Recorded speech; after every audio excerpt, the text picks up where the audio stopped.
Perhaps we need some outside universal threat to make us recognize this common bound.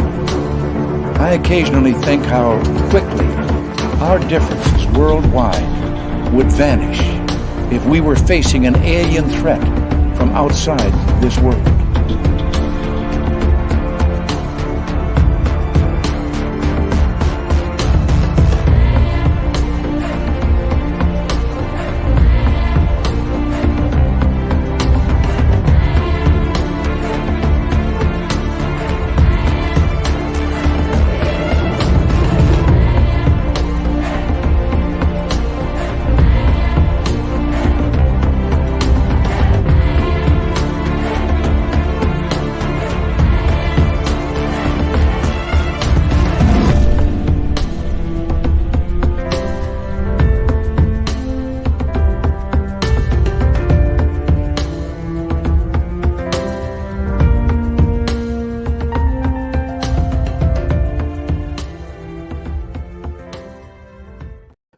And welcome to Spaced Out Radio tonight. My name is Dave Scott.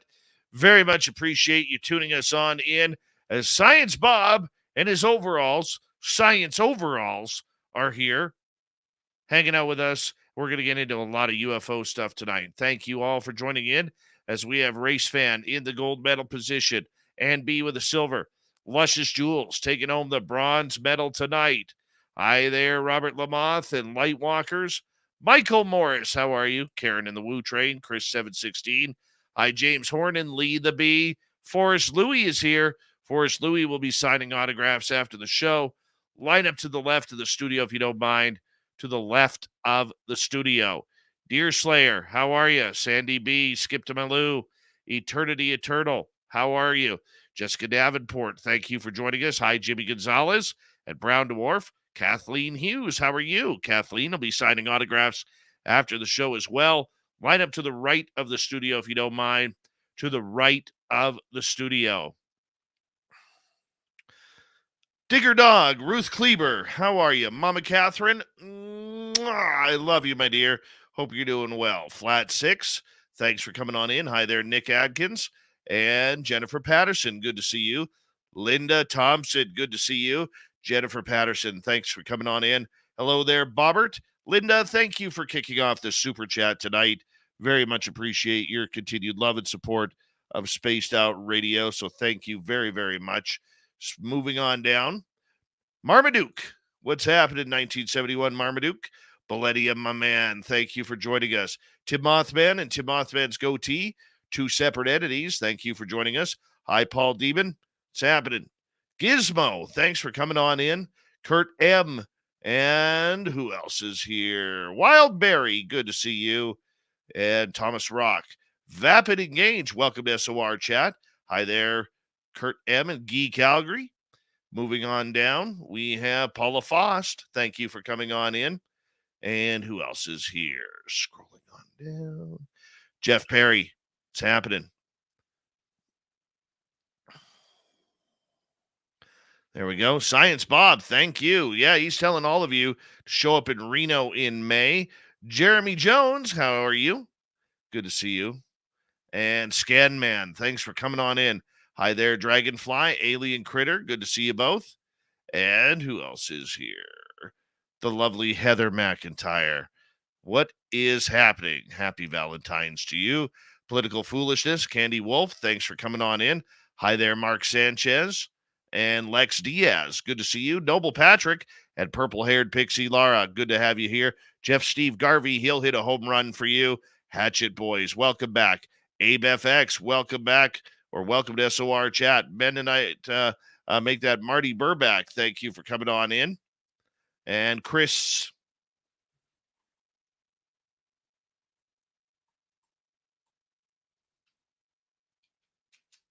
Welcome to the radio side of Spaced Out Radio tonight. My name is Dave Scott, your host, and we got Science Bob coming up with you as we are just in the roll call of, or in the middle of roll call right now.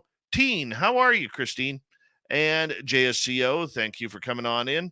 Did I miss anybody? Mark Sanchez. What Hawaiian shirt do you have on today? Be honest. Be honest, my man. We're waiting for Bill WD-40 to come on in. hang on out with us. And let's see here.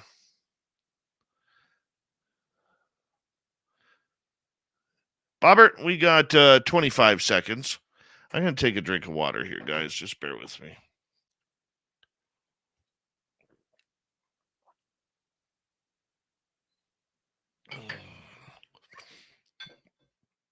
There we go. All right. Super Chat is open. Hi, David Hayworth, as well as our store is open on our website, spacedoutradio.com. Jojo, welcome to SOR Chat. Dino Bravo, how you doing? Horns up. Let's rock.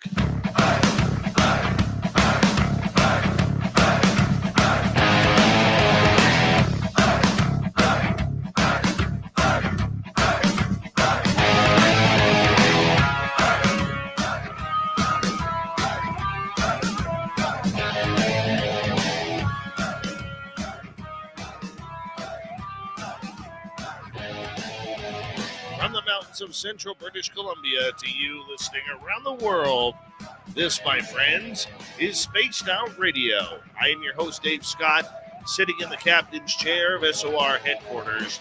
We welcome you to tonight's show on our terrestrial affiliates around North America, digitally on Odyssey Radio, TalkStream Live, and KPNL. All of our archives are free. Join us at youtube.com/Spaced Out Radio. Do old Davey the favor, hit that subscribe button. You can follow us on Twitter at Spaced Out Radio, Instagram at Spaced Out Radio Show, and on Patreon in the Space Travelers Club. Our website, spacedoutradio.com. We have a plethora of features for you. Rock out to Bumblefoot, read the news wire, check out our swag as well. Tonight's show is brought to you by Chive Charities. Help make the world 10% happier by visiting Chive Charities today. You can find them on our website. Great show of UFOs tonight. Science Bob is with us to break down the latest news from MUFON to Lou Elizondo and everything in between. Then in hour number 3, Steve Stockton from Among the Missing joins us for another creepy story. Courtney Marcassani will be by with the UFO report. Dr. Bob McGwier, known around these parts as Science Bob, is our resident scientist and does a little monthly show that we call Science Bob and Friends, formerly of the Alphabet Agencies and one of the top scientists at Virginia Tech University. Science Bob has toured the world looking for mysteries, both known and clandestine. Ooh. Now he lives his life searching for UFOs, searching for what's out there, and the truth behind the mystery of the phenomena. Science Bob, always good to have you on Spaced Out Radio tonight. How you doing, my man? I'm doing super. I hope everyone's doing well. I don't know if everybody's been paying attention, but it's been a very, very busy month in UFO land with all sorts of stuff going on, major revelations.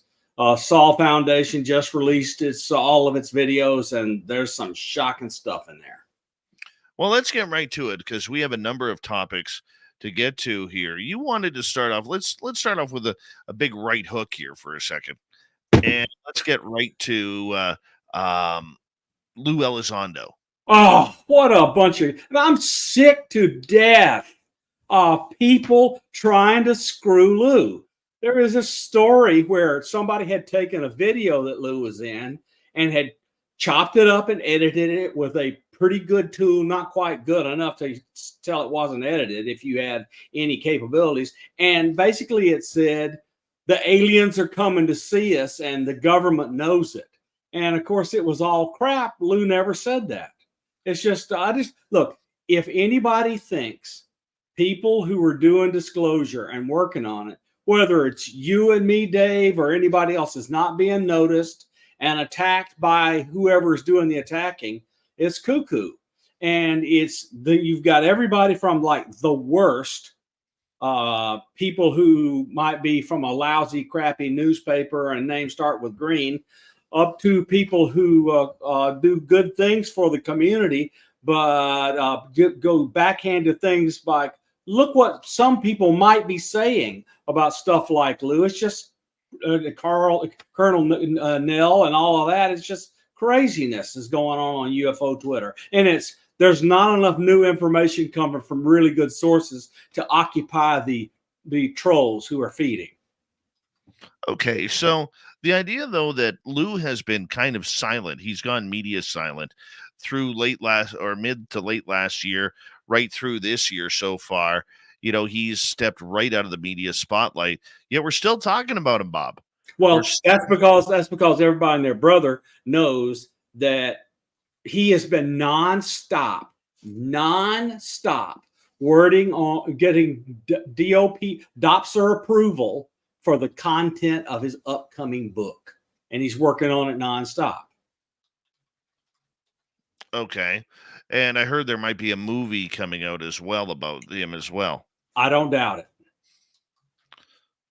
Okay, so what is the fascination with this man?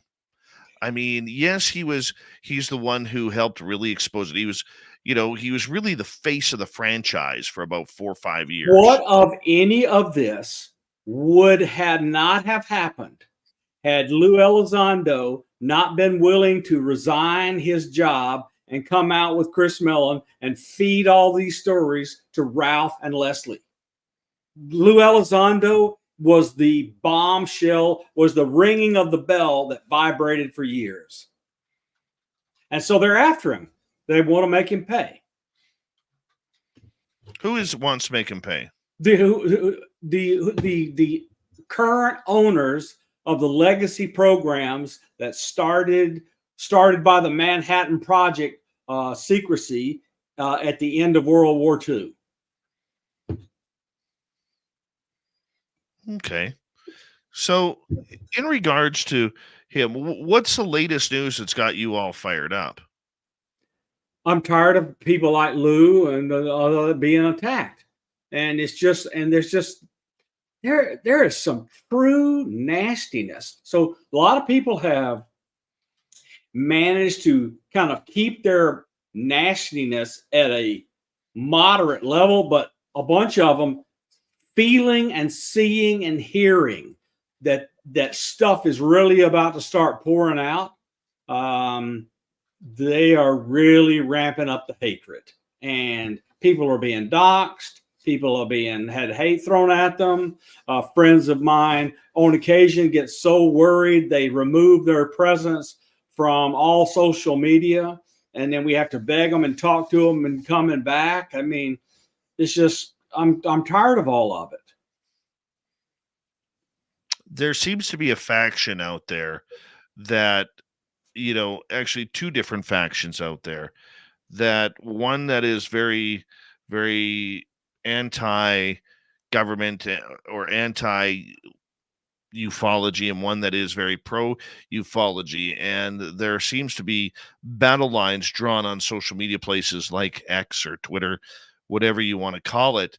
I'm curious, Bob. I mean, this isn't healthy for the field, but this is what's going on. And it's such a small faction that is riling up such a giant, enormous part of the population. Well, look, Grush was a major nuclear weapon, but it didn't destroy the enemy. So it left the enemy wounded, but it didn't destroy it. And then there's people that the ufology ought to be able to trust, who are heroes of ufology, really came out very negative on the UAP Disclosure Act and harmed it. And it's just, and then that just fed into that. You had both proponents of disclosure and enemies of disclosure, both helping to harm the UAP Disclosure Act. And so the true enemies bought and paid for people in the House stopped the UAP Disclosure Act. Now, my understanding is under reconsideration. Really? I haven't heard that part. Yeah, I've heard it from several people, but I also continue to hear from really good friends that what was planned before Grush came out for disclosure is still underway, and it just will happen in 2024. Let's hope that's right. I mean, I hope it's right because it got delayed. And look, this election year business and all these trials and all these lawsuits and all this nastiness in politics, it's going to be a distraction. And we've got the United States indirectly involved in wars all over the place. It's just a lot of distraction from the topic we care about. Okay, so moving on from that, I mean, we see a lot of posturing going on in the disclosure movement, and let's get to the Soul Foundation. This was an event of a group that Dr. Gary Nolan from Stanford University put together, And he and put Peter Scoffish, well, basically is the quote CEO of, or the director, if you will, of the foundation. And it's a place where intellectual pursuit of the UAP phenomenon, from social sciences, hard sciences, military, government, etc., all sorts of reasonable people can come together with the sole purpose of making the subject smell good so that scientific research can be done. They're searching for funding to do funded research where we get peer-reviewed publications, and the science of our social and psychological response to UAPs and disclosure, and the science and technology of disclosure, et cetera, will have a voice that's serious and personed by people of quality. what's the difference between the Soul Foundation and what Avi Loeb was setting up with the Galileo project? Avi Loeb is a part of the Soul Foundation, and Soul Foundation supports Galileo. But the Galileo group it's Avi Loeb's baby, and he is the master of it, and he runs it and sets all policy, all disclosure, etc. He sets the trajectory of that group, where Soul Foundation is going to be more egalitarian, more democratic.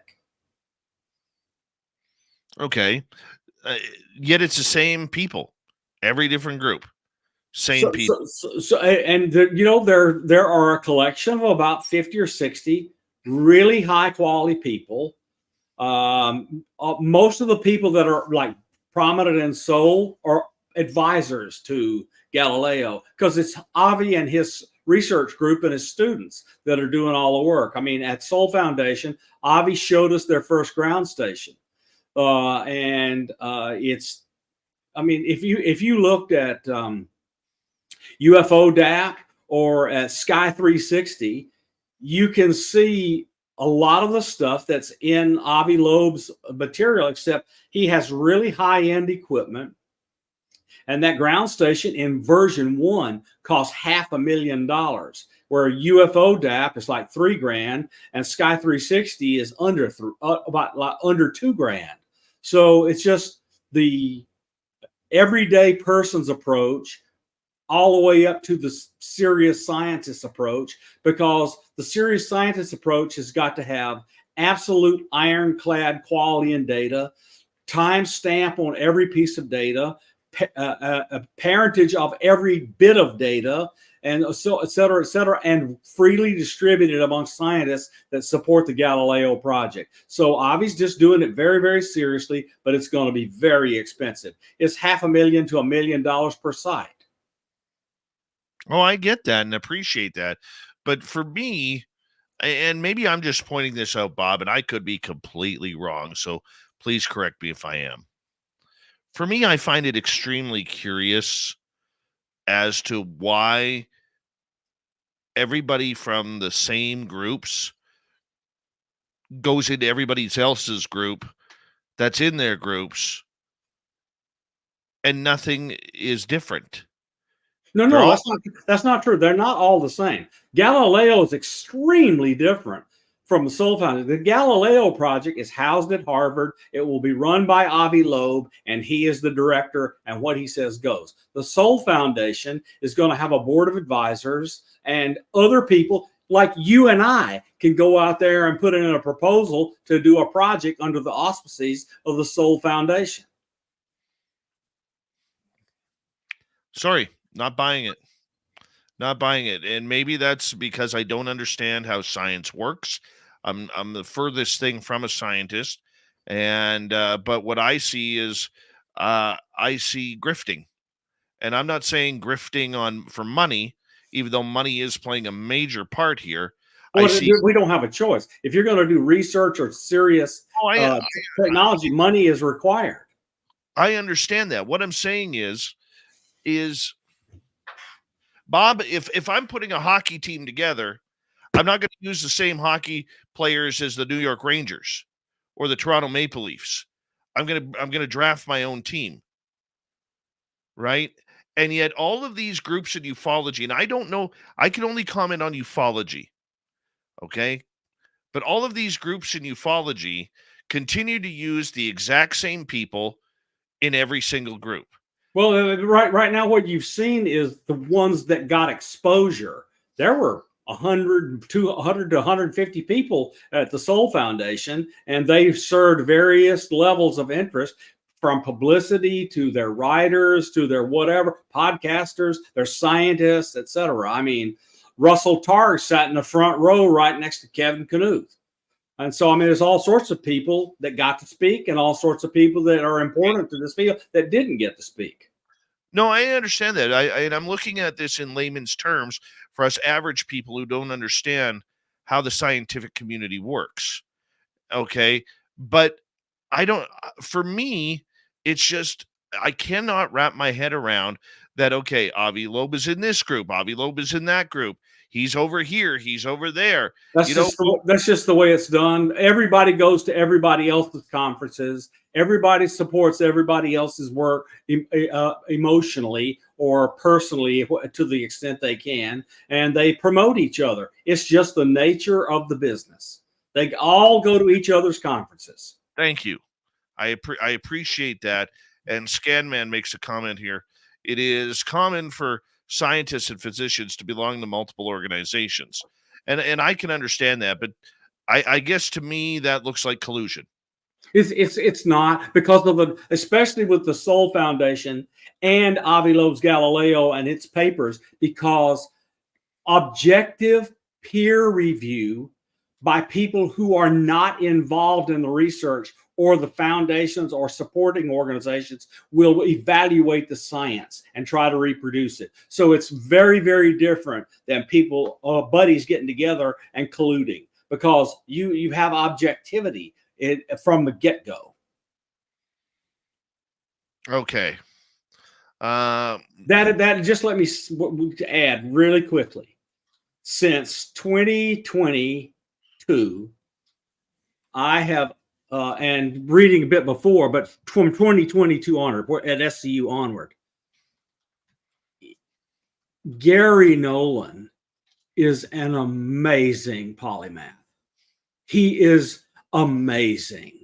He is one of the really clever, true geniuses who he does a lot of research and had many companies make him fabulously wealthy in the medical and genetics field. But his abilities are spanned much more than that. He's doing material science in his medical lab, and he's using techniques which are brand new and are astounding. And he found out things about materials we have all heard about and demonstrated at the Soul Foundation, and they were shocking.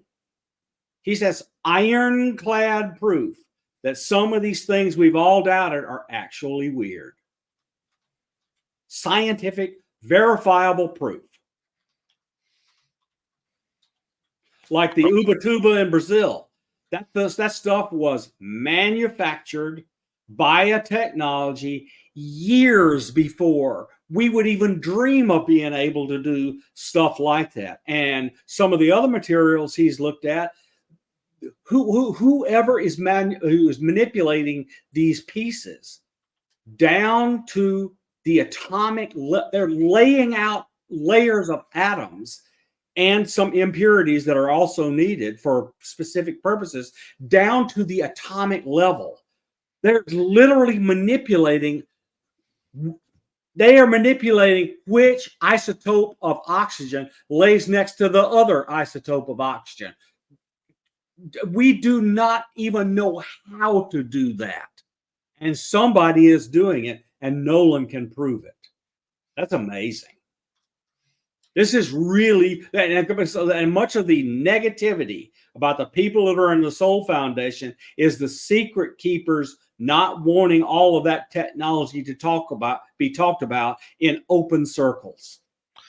And I want to clarify, because I see in our chat room, there's a bunch of people who are trying for aha gotcha moments, saying that I'm not trusting in Gary Nolan. I've always stated my fact on Gary Nolan, that I think he is legit, and he is 100% on the team of trying to get UFOs together.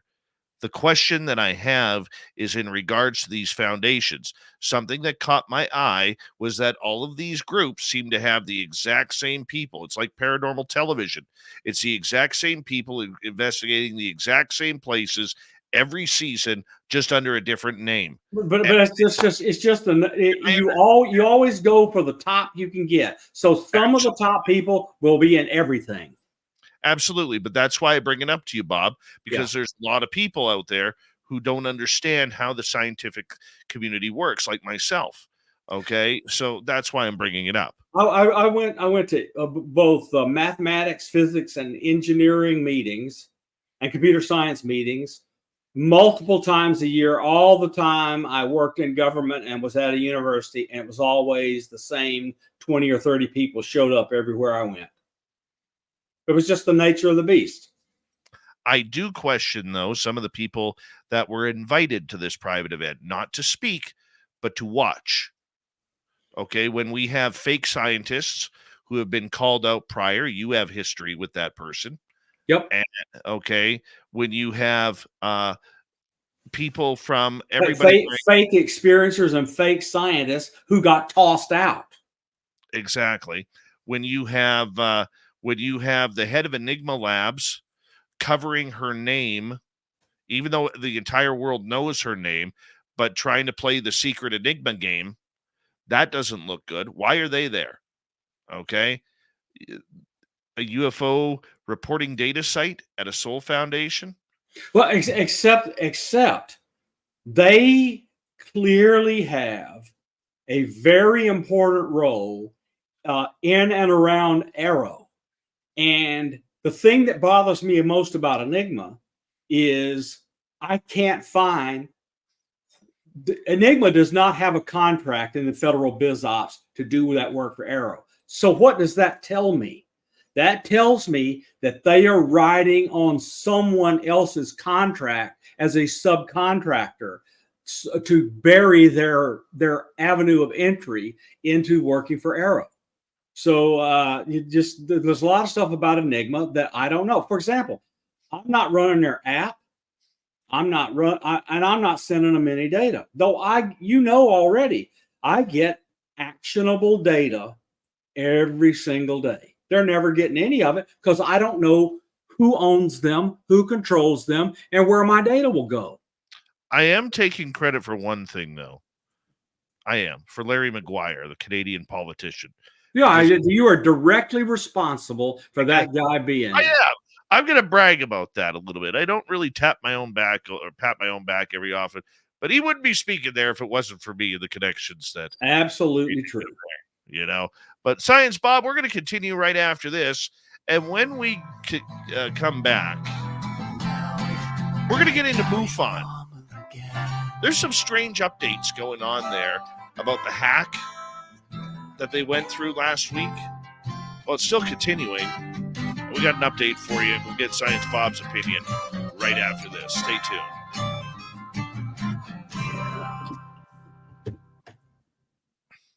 Hello, gorgeous and amazing Kira. Hi, CS. Doubleday, how you doing?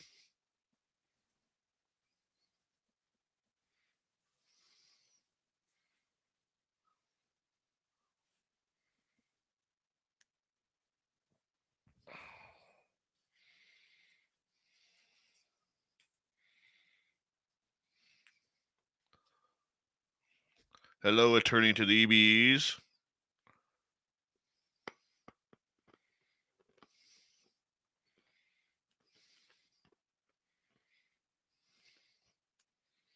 All right.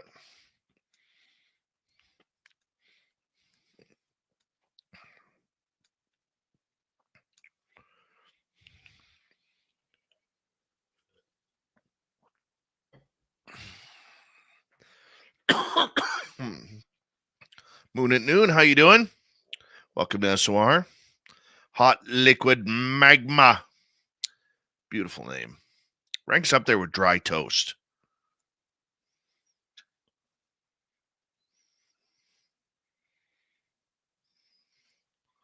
So, Bob, I think I know who was calling you about me the other day when you sent me that question.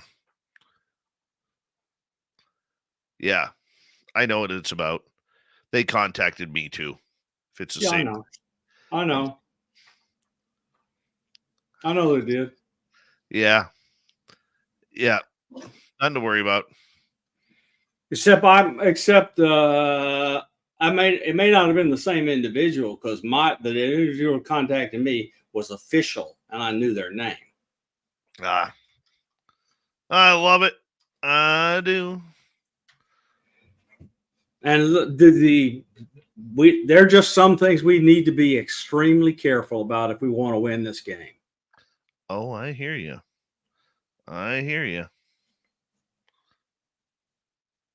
Bob looks like Hank Hill. Where's my boy Bobby so he and I can go out in the yard and throw ball? Hello, Bobby. Oh.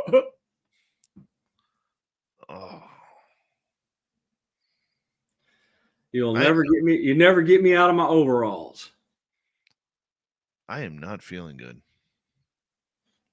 That's all right. You look more relaxed since we got going. I'm trying to control the breathing here, trying to meditate as we go. Okay, so this I don't just as a person who's done it a lot, and you probably have too, but I'm just going to tell you, sitting there thinking about it and controlling it is not meditation. You just have to sit back, let go, and count your breaths. Mm-hmm. That's all there is to it. Shut your eyes, close your ears, and count. Kind of hard right now. I know. I get it. Kind of hard. I get it. But every day for a little while, over a month or so, your ills are going to pass. Yeah. Yep. I know. Not only that, you'll be able to more easily pretend like you're the second generation of Robert Monroe, wherever you want to go. Right. Christine, my blood pressure is really high tonight. And so that's my issue. Everybody send healing energy and loving thoughts to Dave. All in the process of getting better because I'm shocking my body. That's the way I look at it.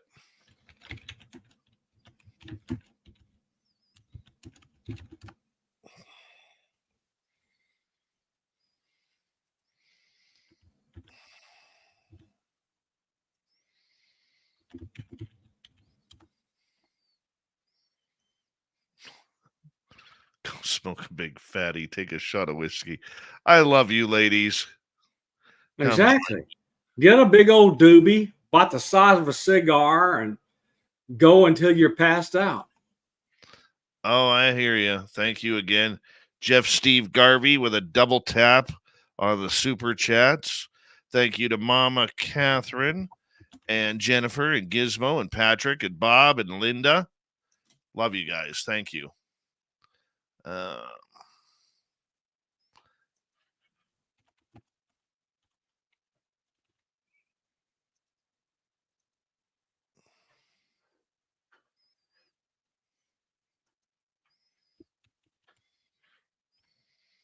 don't even have any pot. I don't smoke it.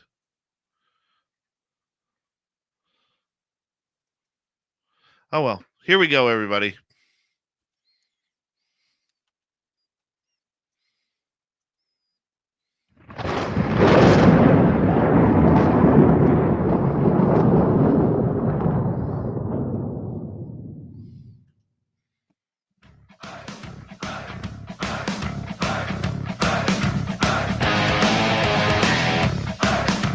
Second half hour of Spaced Out Radio is now underway. Good to have you with us. My name is Dave Scott. Always appreciate earning your listening ears, your drinking ears. Where the hell did that come from? Anyways, reminder to all of you that if you missed portions of this show or others, you can check out our free archives by going to youtube.com/Spaced Out Radio. Do old Davey the favor, hit that subscribe button. Our website, spacedoutradio.com. We have a plethora of features for you. Rock out to Bumblefoot, read the news wire, check out our swag as well. Follow us on Twitter at Spaced Out Radio, Instagram at Spaced Out Radio Show, and on Patreon in the Space Travelers Club. Dr. Bob McGwier, who's known as Science Bob around these parts, is here for Science Bob and Friends. Bob, we are going to get into a little bit of MUFON. Now, I don't know about you, Bob. I'm a little surprised that the UFO media out there didn't jump on our story about MUFON's websites getting hacked. I kind of laugh at that because there's always some guy out there with like 12 followers on social media. If he would have broke the story, it would have been trending all over Twitter, all over other podcasts, and radio show hosts would have done it. I'm taking it as a disrespect, man. Taking it as disrespectful. Well, I mean, look, and the issue that I see with the MUFON website is they don't have coordinated public relations talking about it, because there's been one story after another, none of them consistent. So it's either they've been looking at stuff, thought they knew what it was, and then that story changed and they did another release, et cetera, et cetera.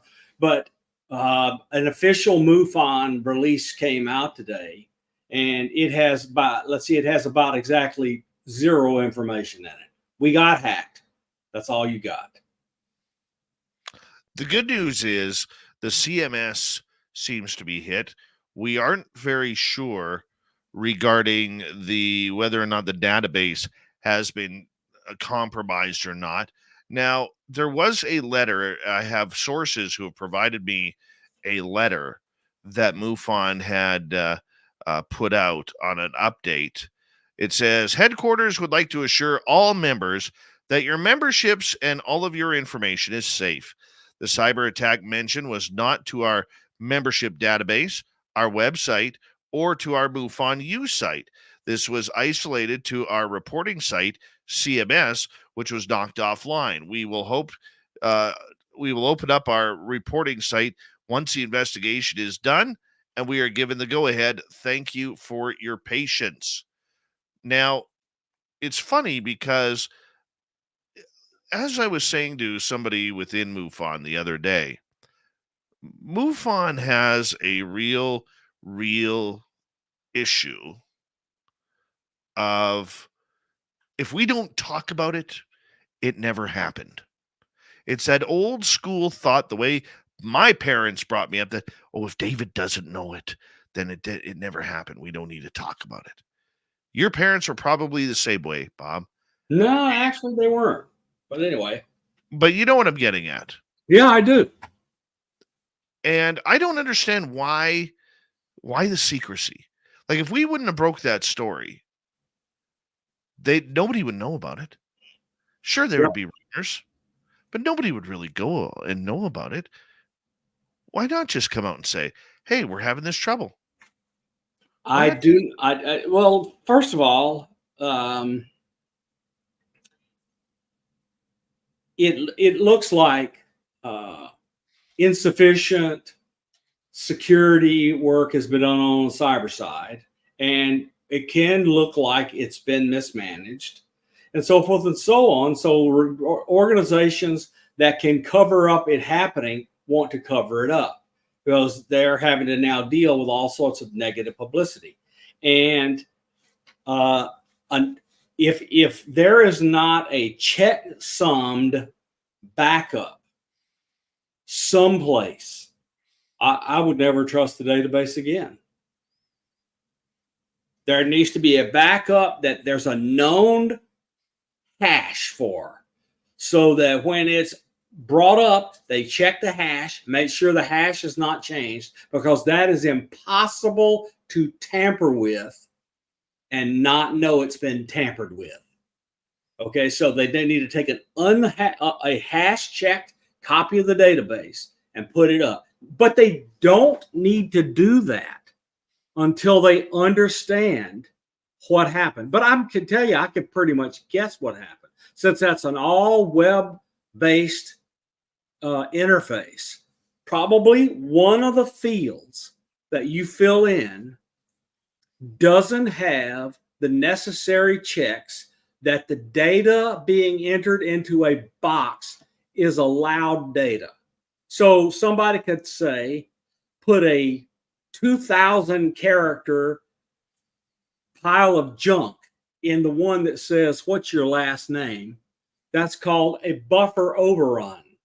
And if that's not checked and cut off, then the buffer overrun will corrupt where the program goes for its next step, because the stack will have been corrupted. This is called a buffer overrun attack. If the buffer overrun attacks and all the other kinds of cyber attacks that are easily done on websites are not checked out and mitigated against, so it doesn't happen again, they don't need to bring it up. So if they don't have a current contract or person who maintains that database and can work on the code to make sure it's bulletproof, they don't need to bring it up, because it'll happen again within a day. From what I'm hearing, they can't get into it. Every time they go to log into it, immediately within seconds, they're shut back out. This also, what a lot of people don't understand, is it also affects MUFON Canada. To me, that's targeted, Bob. No other UFO site has been taken down as far as I know. I do know from sources that there have been issues with an increase in trolling and an increase of negativity that they've never had before with the television show Ancient Aliens. And I don't know if this is a targeted attack or if this is somebody who maybe has a beef with MUFON and they're like, hey, I can hack this. This seems simple. Or whether it's something more. Well, I mean, look, you know as well as I do, there's 100 people out there that would do it just for the giggles. They don't need another motivation. Then there's another bunch of people that probably want to download all the data at once and get access to it without anybody knowing they got it.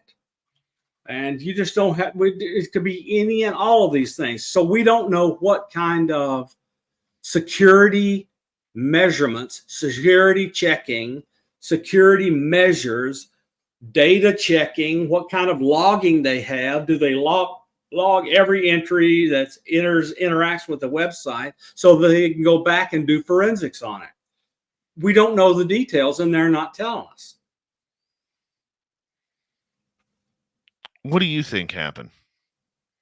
Do you think it's an inside job?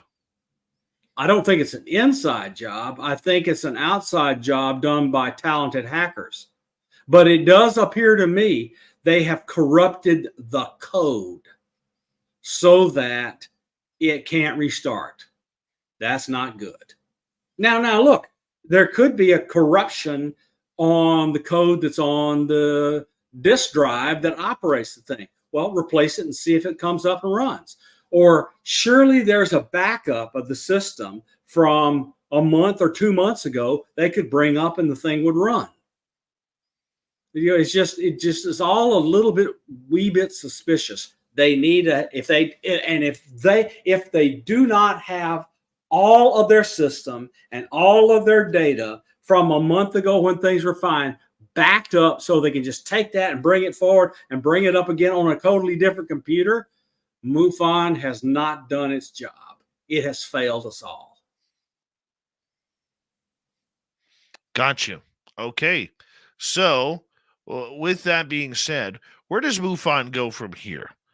I mean, they have to be taking this a little bit more seriously. So another note came down today, basically reading. This comes from another source.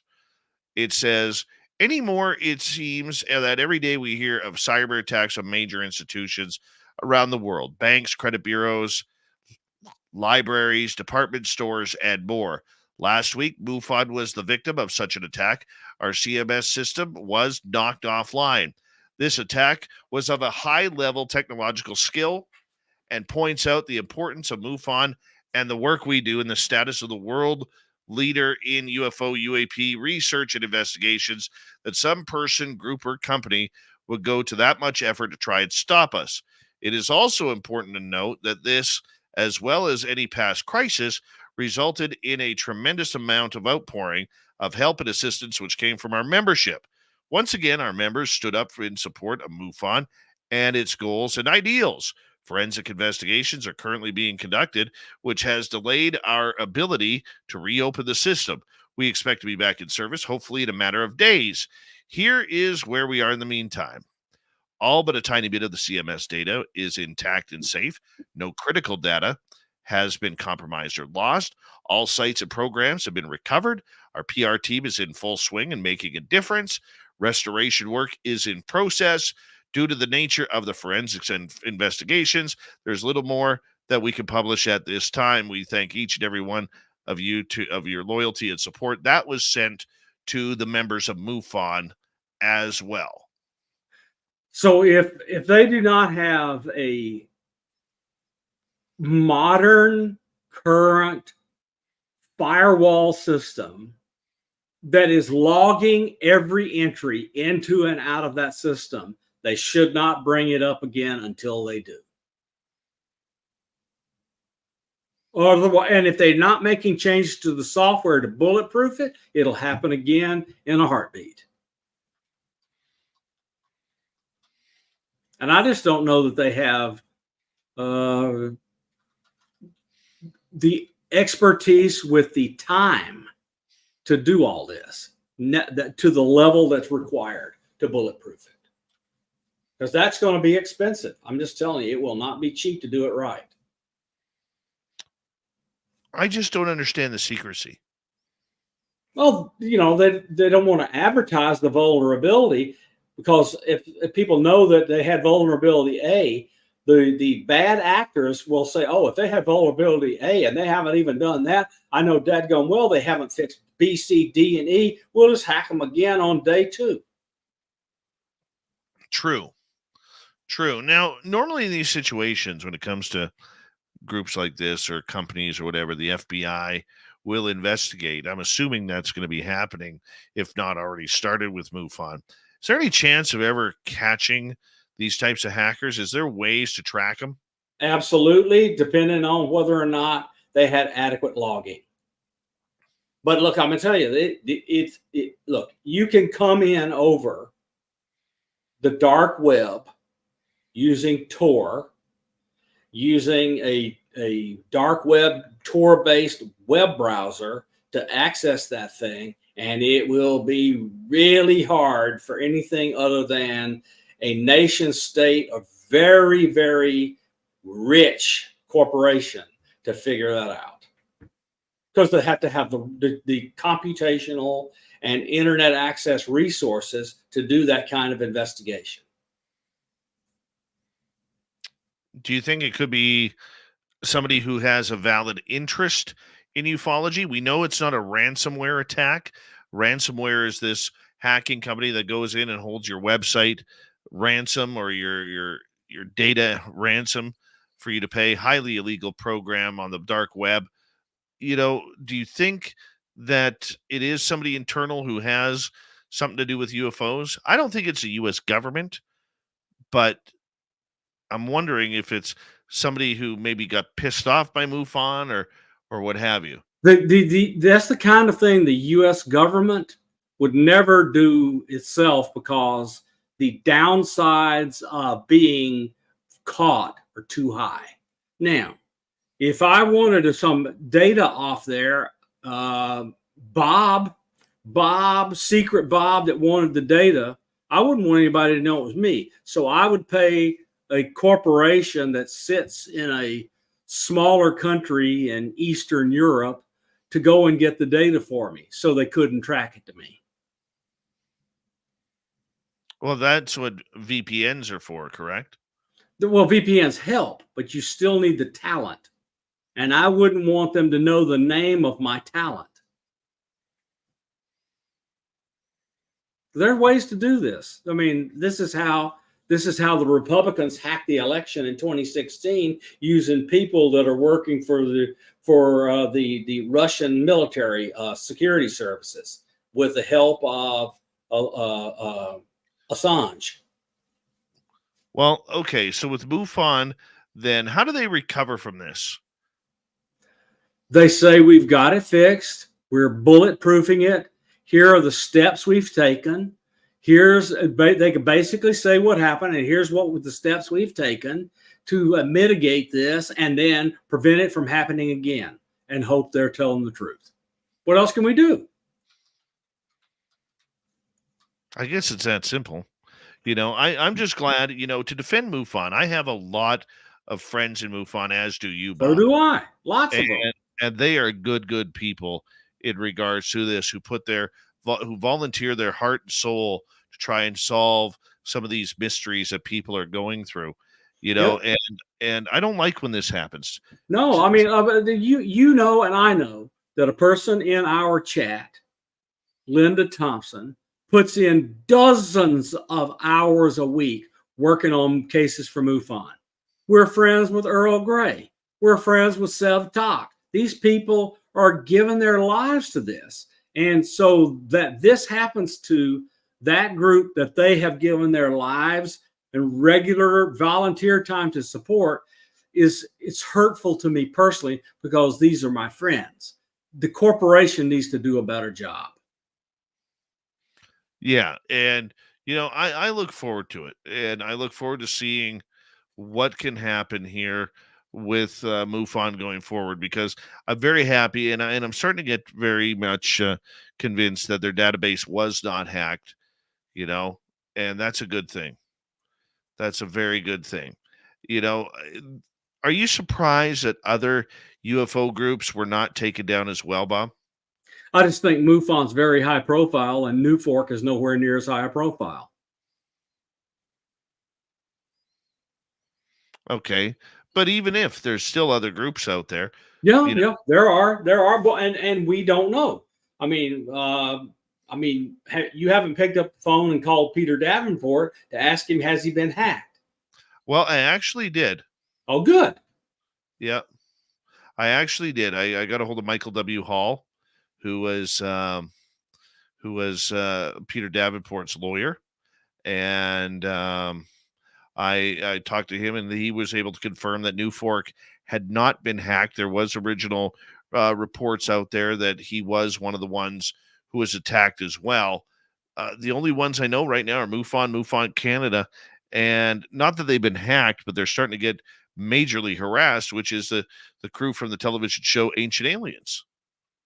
Oh, really? Wow. Well, that's interesting. I'm glad you got Michael, and he told you that Peter had not been clobbered. No, that's very true. That's very true. One of the things that I am interested in your thoughts on this whole thing, Bob, is in regards to other groups in ufology. We didn't see people like Melinda Leslie or David Marler or anybody else that would have a database or get hit. Enigma Labs didn't get hit. I'm curious just why you think it was targeted in certain areas, not others. I just don't know the answer, because we don't know the motivations. We can guess, but we don't know. And we don't have access to the log files and other data to do the forensics ourselves. So we just won't know until they make an announcement, and we have to hope they'll tell us the truth. Right. Would you report to MUFON? Would I report to MUFON? Yes. What do you mean by would I? Would I report my data to MUFON? Right now. I mean, yeah. I look. There's no reason after they bring it back up. There's no reason not to, because I mean, there's no place else to report it that'll get some kind of action. I can tell you that we have had active interaction with MUFON investigators, given the stuff we're seeing. And the ERT have been good as well, talking to law. Well, you know what? I think it's a good thing. I think it's a good thing, and MUFON is a group that I think is trustworthy, you know, and the people working for them, for the most part, are trustworthy. So I think we can move on from that one. Yep. I think we can. 3 minutes to go here, Science Bob, before we have to go to break at the top of the hour. Science Bob and Friends, continuing with Dr. Bob McGwier. Now, as we push MUFON aside, you know, we're learning that a lot more people are trying to push Enigma Labs in order to get them into the spotlight, including all of a sudden they're getting articles from New York papers, and they're getting press on television and online. Surprise you?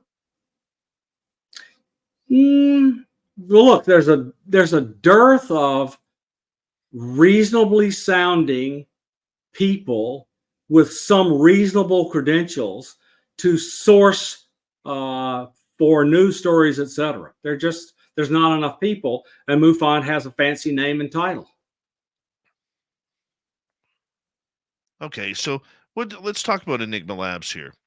Why the enigma of Enigma? I mean, everybody's talking about it behind the scenes. Nobody's really talking publicly.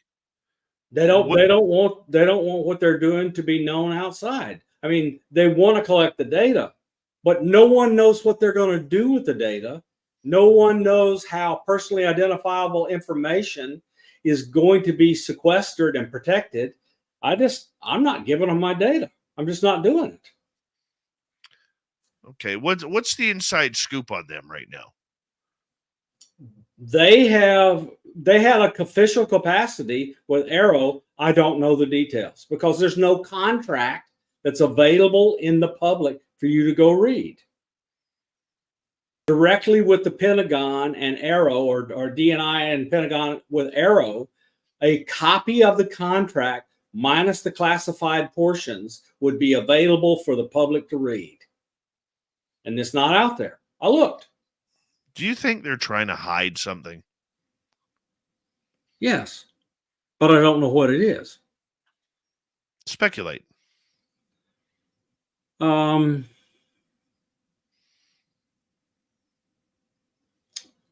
Well, look, big time, powerful people are sitting in and around and involved with Enigma.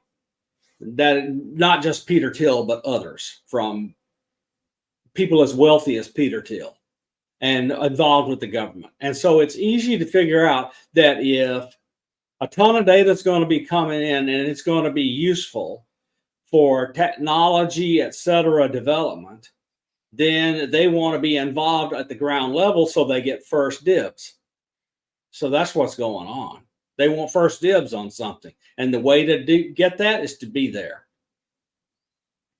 Look, let me be open and honest. I'm going to be transparent. Hold that thought. Yeah. Hold that thought until after the break. Science Bob and Friends with Dr. Bob McGwier continues on Spaced Out Radio. In hour number 2, we'll get into MUFON. We're going to get into disclosure. Dr. Sean Kirkpatrick, did he have a change of heart? We got a lot more topics coming up with Science Bob on Science Bob and Friends. Yeah, we love him around here, especially when he wears his overalls. Spaced Out Radio continues right after this.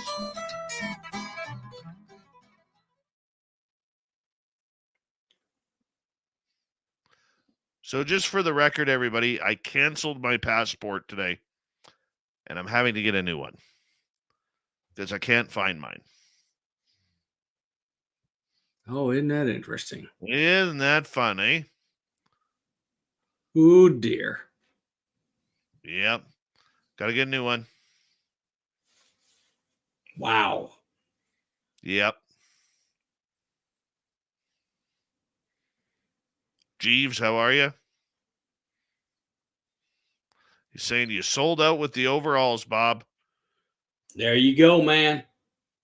Mm-hmm. I sent you a DM on Signal. All right, let me look here. I was really shocked to find that out.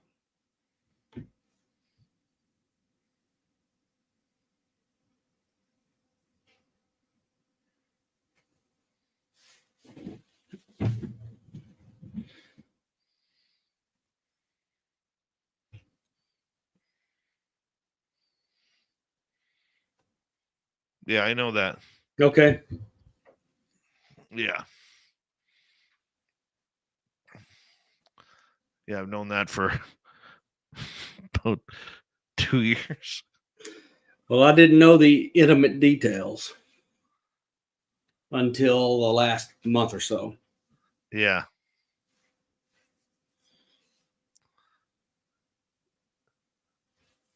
How long will it take to get a replacement?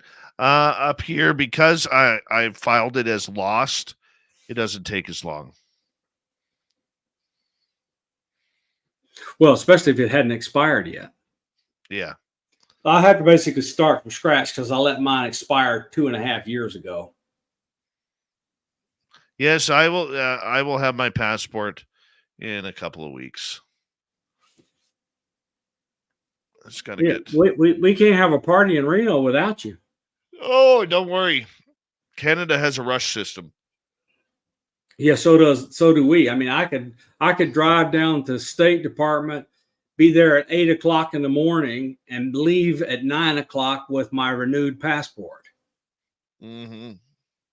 But it costs dearly to do that.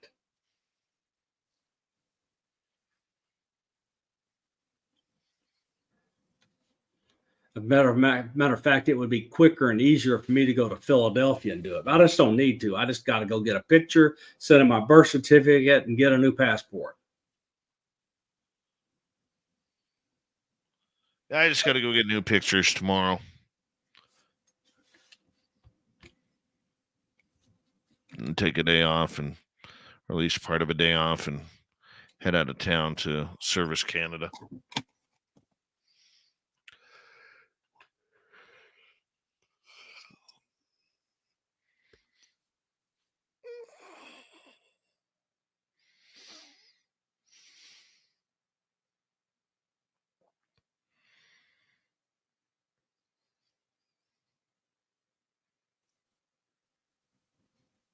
What you looking at, Science Bob?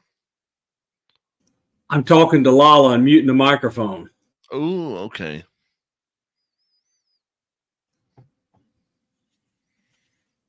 Sounds good. See those 3 teenagers who got arrested today for the shooting at the Kansas City Chiefs? I am just, I'm so tired of people saying we don't have a gun problem in the United States. We have a gun problem in the United States. I'm not going to get into the gun issue, Bob. I'm just telling you, we do. Yeah. I saw it, and it's disgusting that happens. It is. It totally is. And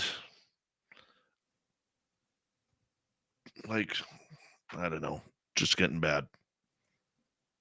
Yep. You do know that happens 365 days a year here now.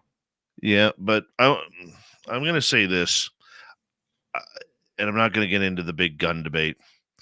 It's not the guns, people. It's not guns. Okay? Guns are like a knife or like a spoon, like a car, like a lawnmower. They're a tool. It's what people do to turn that tool into a deadly weapon. That's what it is. And I'm coming from a country where I grew up with an absolute fear of guns. absolute fear. My sister was in a gun incident. And the one thing that I've learned through my education is it has nothing to do with the gun. Nothing. Doesn't. No, it's not a cop-out, Lisa. A gun you can't put a gun against a wall and just have it fire. Somebody's got to pull the trigger. It's an accountability problem. Right? And when you have,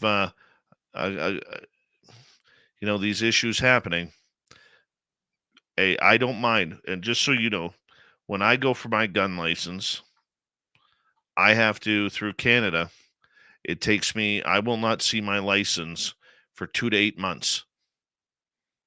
They put me through every check on the board for depression, anxiety. Have I ever been reported trying to commit suicide, harming people, whatever? I don't mind it.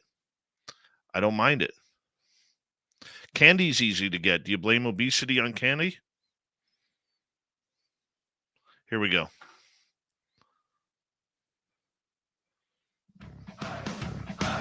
You're listening to Spaced Out Radio with Dave Scott. Follow Dave on Twitter at Spaced Out Radio and on Facebook, Spaced Out Radio Show. Here we go with hour number 2 of Spaced Out Radio tonight. My name is Dave Scott. Very much appreciate earning your listening ears wherever you are on this beautiful planet we call Earth. Hi to everyone listening in on our terrestrial affiliates around North America, digitally at Odyssey Radio, TalkStream Live, and KPNL. All of our archives are free. Join us at youtube.com/Spaced Out Radio. Do old Davey the favor. Hit that subscribe button. The Desert Clam has set the password for tonight in the SOR Space Travelers Club. Icosahedron? Yeah, whatever it is. The Clam sets the password each and every night right here on Spaced Out Radio. Our website, spacedoutradio.com. We have a plethora of features for you. Rock out to Bumblefoot, read the news wire, check out our swag as well.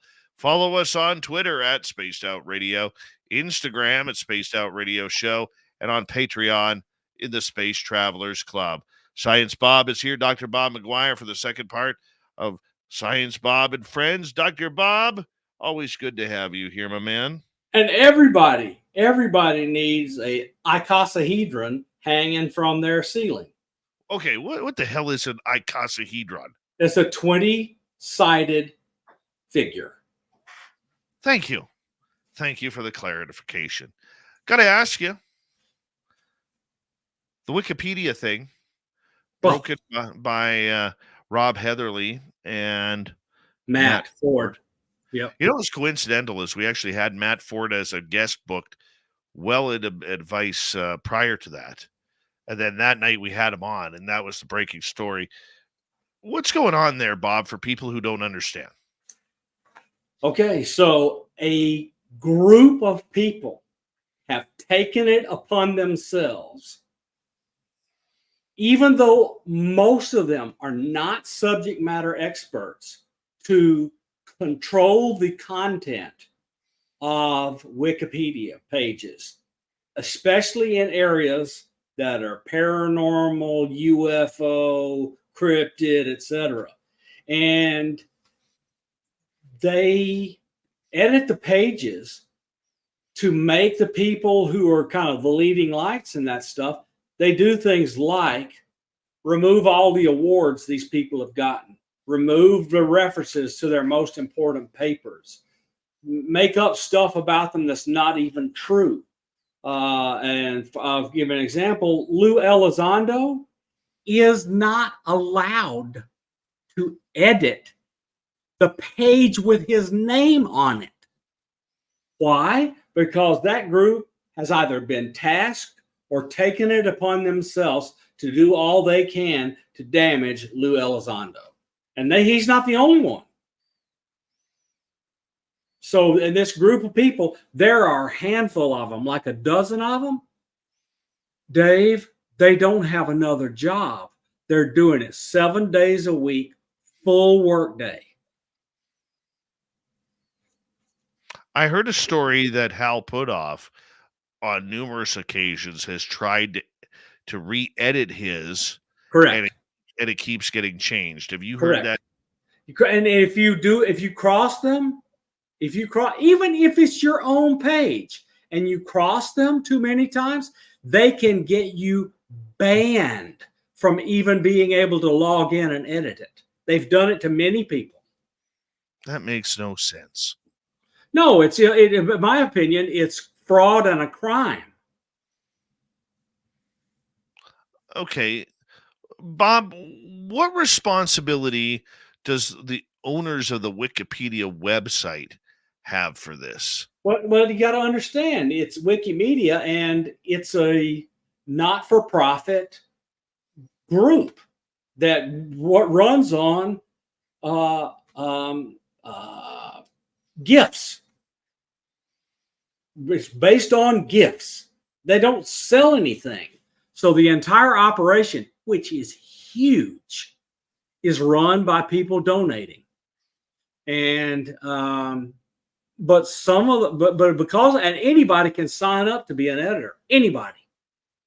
So this group of pseudo skeptics have signed up to be editors, and they've gotten themselves into a privileged position with the governing groups of Wikipedia. So to the point where people cannot edit their own pages. So this group that is doing this, are there going to be repercussions for this group? Are you hearing an update on that? There is no way this will not cause a big stink, and Wikipedia will be embarrassed. But I don't know. I don't know what the repercussions. I don't know. People will have to get lawyers and file lawsuits. It's going to be rough. It's going to be expensive. And then, it's probably wind up being millions of dollars in legal fees to get it fixed.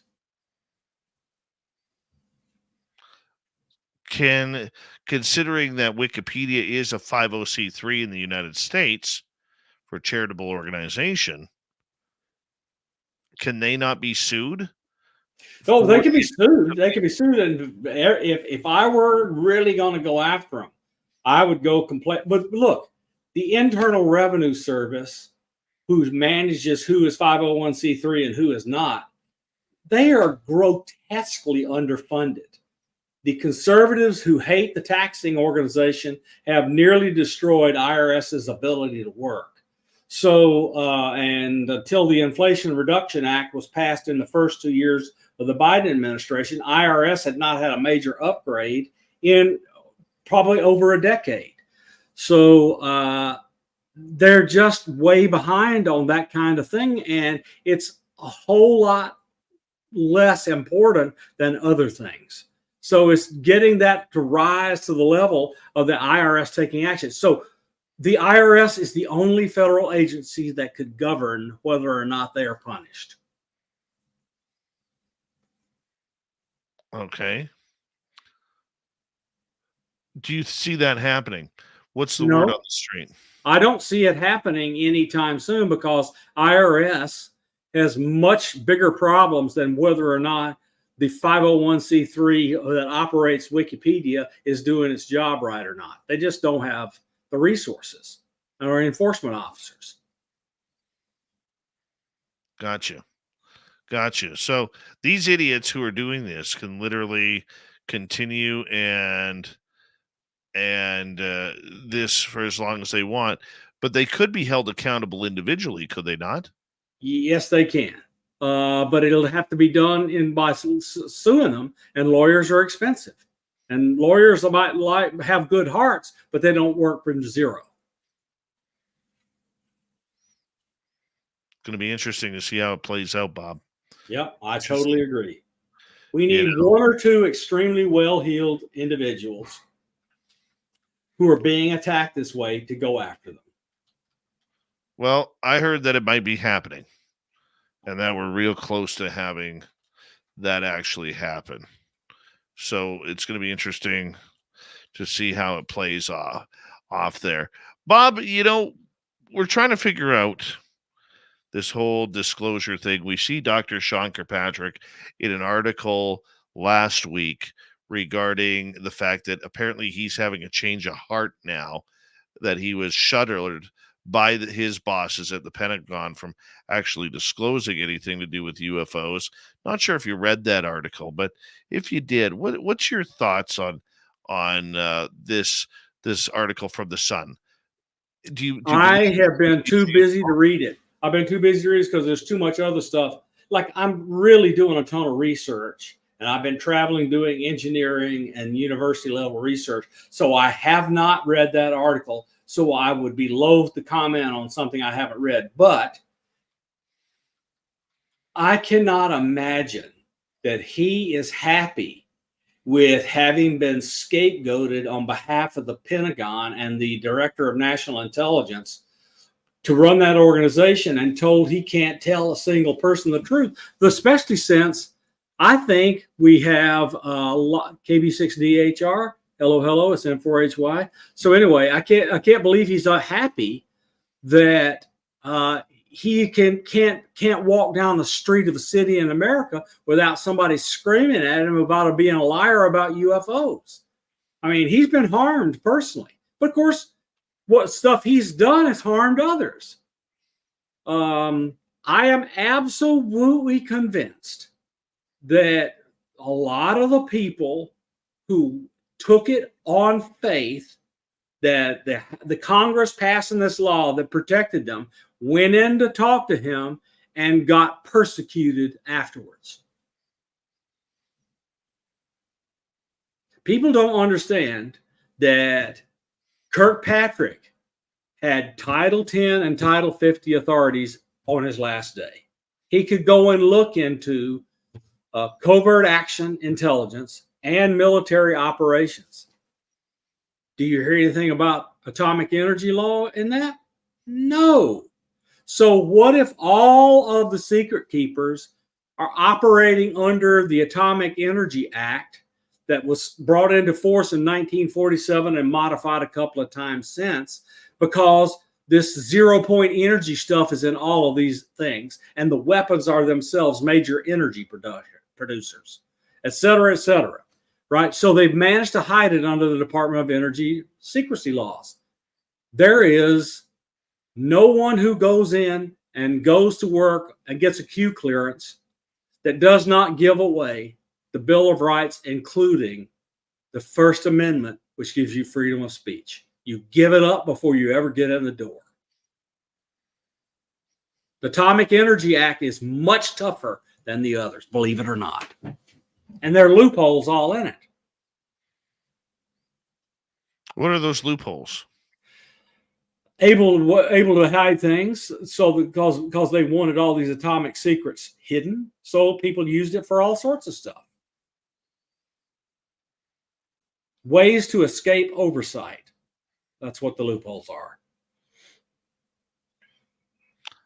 Let's go back to the Soul Foundation here for a second. Sure.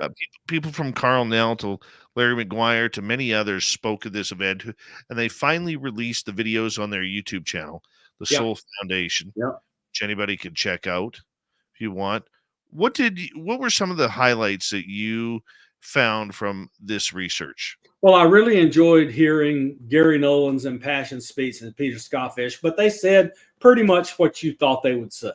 They're going to study the humanities side of the UAP, and Gary's going to help run the scientific side, and they're going to be a scientific open thing to try to help people get used to UAPs and be able to do science on it. That was pretty much as expected.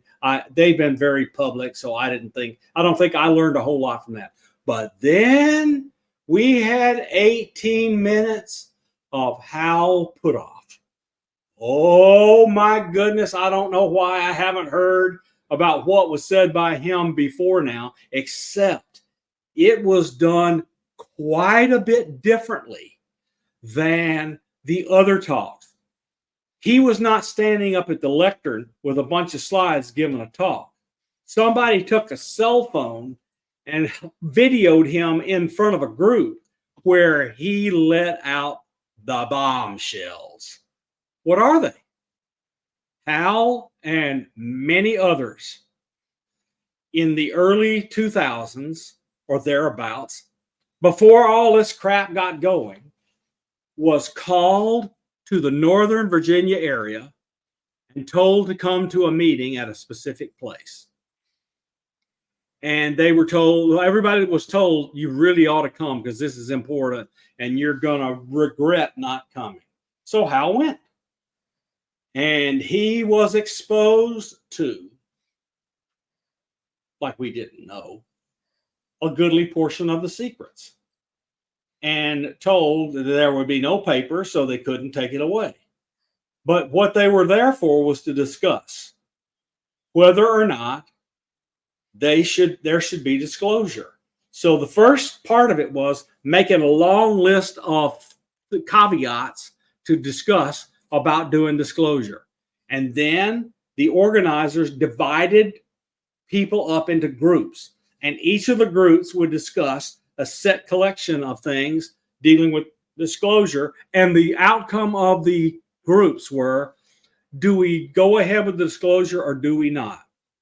So let's suppose there were 200 topics. They divided it up into 10 groups, 20 groups, and each of them had 10 topics.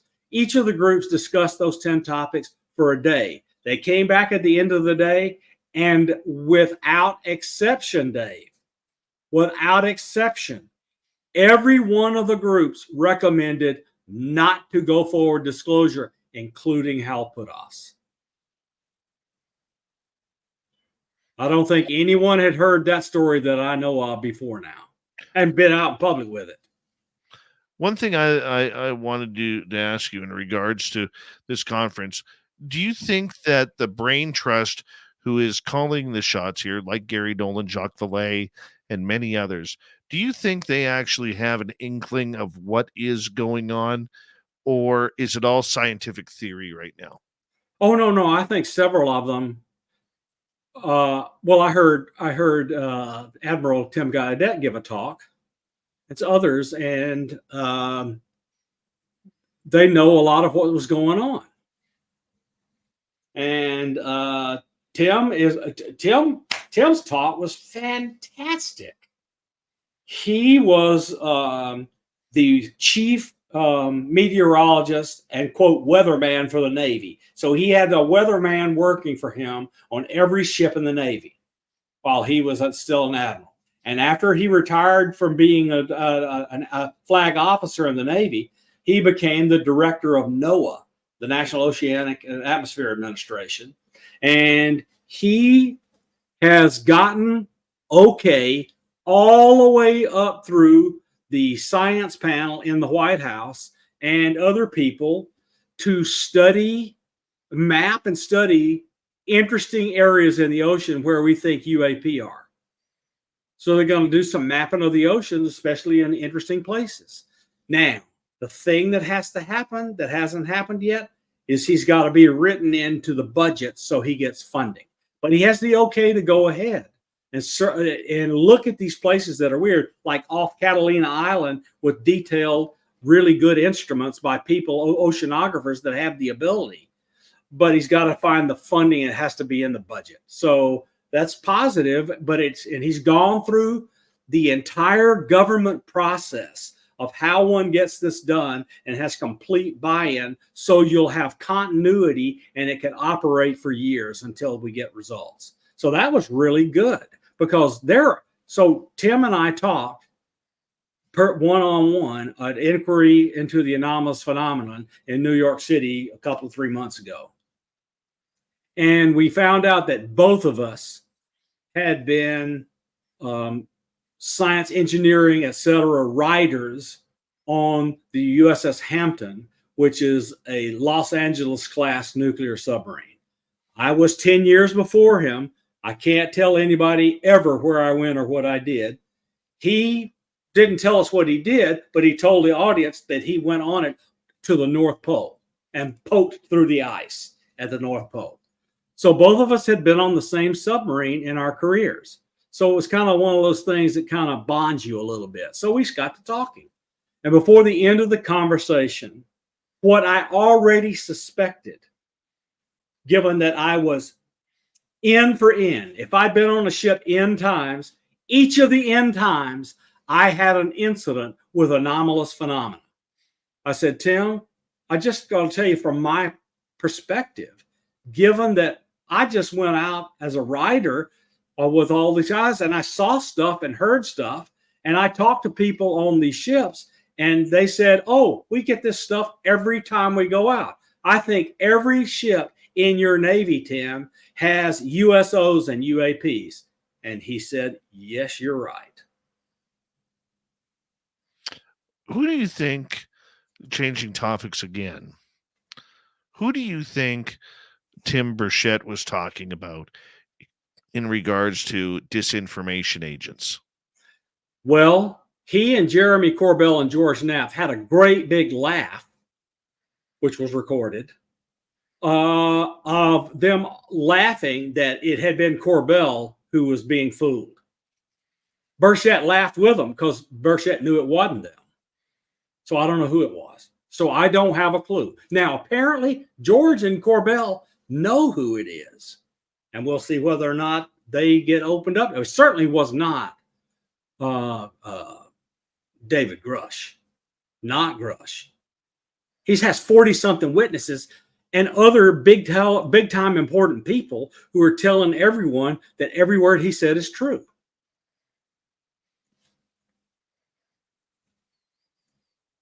So I don't know who it is. Obviously, it's somebody within the UFO community. I mean, it's a tough one. Yep. But I don't know who it is. But I guarantee you it's not Knapp or Corbell, and it's not Grush. Yeah, because everybody was pointing their fingers towards Corbell. Is he just an easy target in your thoughts? Yeah. Because he puts stuff out and he doesn't tell where it comes from. He doesn't show the lineage of where because he's protecting his sources.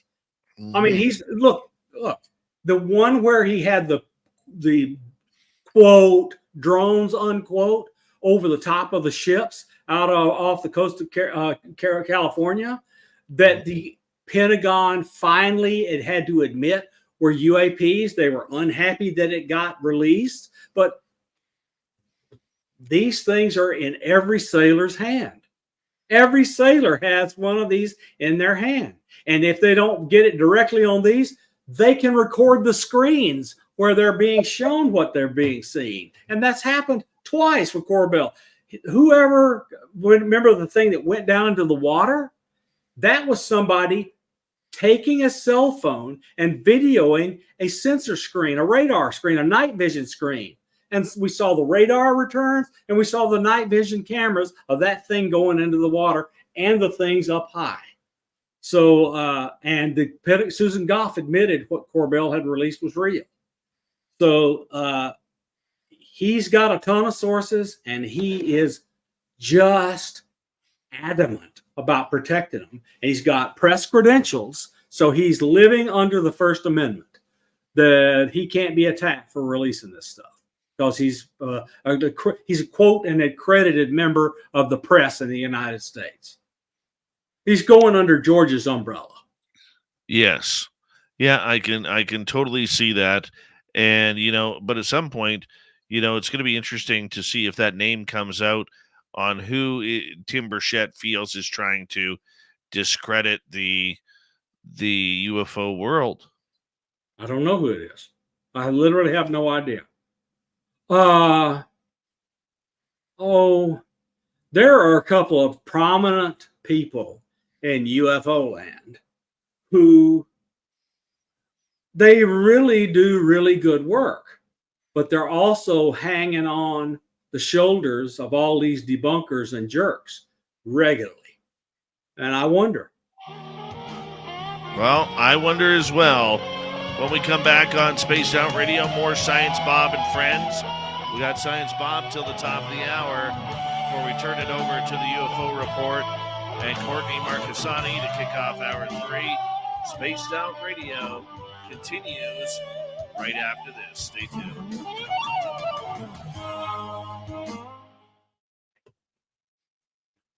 All right, Bob, I'm just going to take a quick bathroom break. Read signal while you're gone.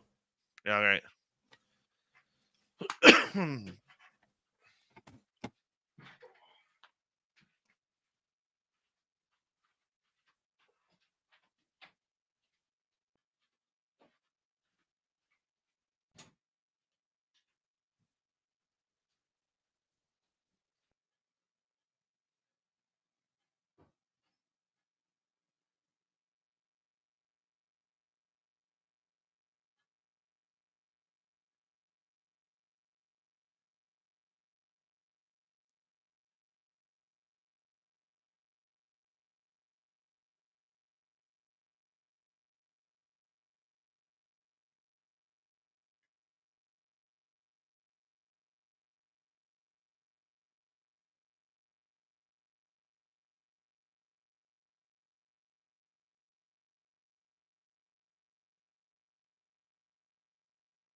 All right, Bobbert.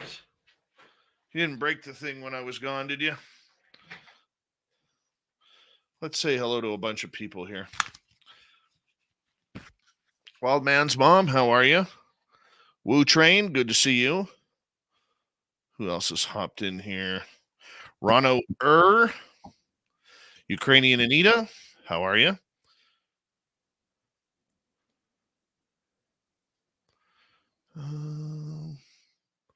Jurassic Joey, thanks for coming on in.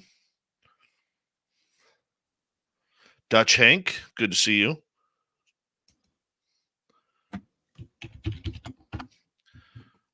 And anyone else? Nicole Sakic, good to see you.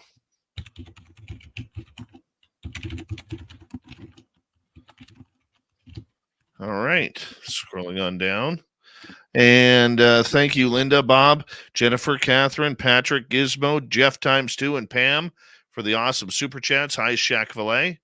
How you doing, buddy? Shaq Malay. Yes. Oh, that's wonderful. He's from Norway. Cool. Yep. All right, Bob, where do you want to go? We got 10 seconds. Audience questions. All right, let's get to them. If you got questions for Science Bob, put them in capital letters starting now, and I will get them to him. Here we go.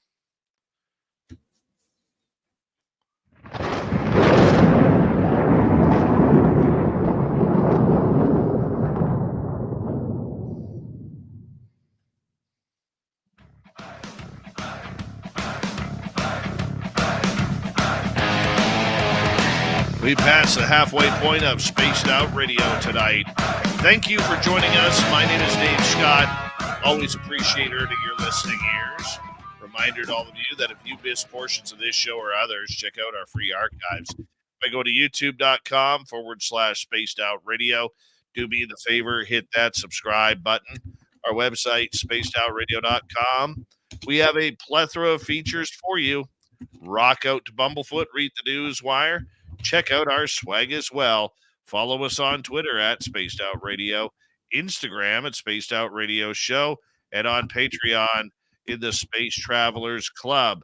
Here we go. Science Bob and Friends with Dr. Bob McGwier continues right now. And Bob, we're going to get some audience questions here. All right. You don't mind? And we're going to start off with, let's go to Tony in the UK. Can the tilt of the world be affected by an extremely wet year, say in the United States?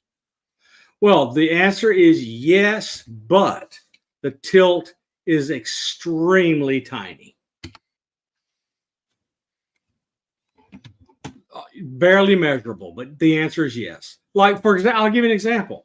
I worked on the science project with my mentor, Tom Clark, where he did what's called very long baseline interferometry at Goddard Space Flight Center.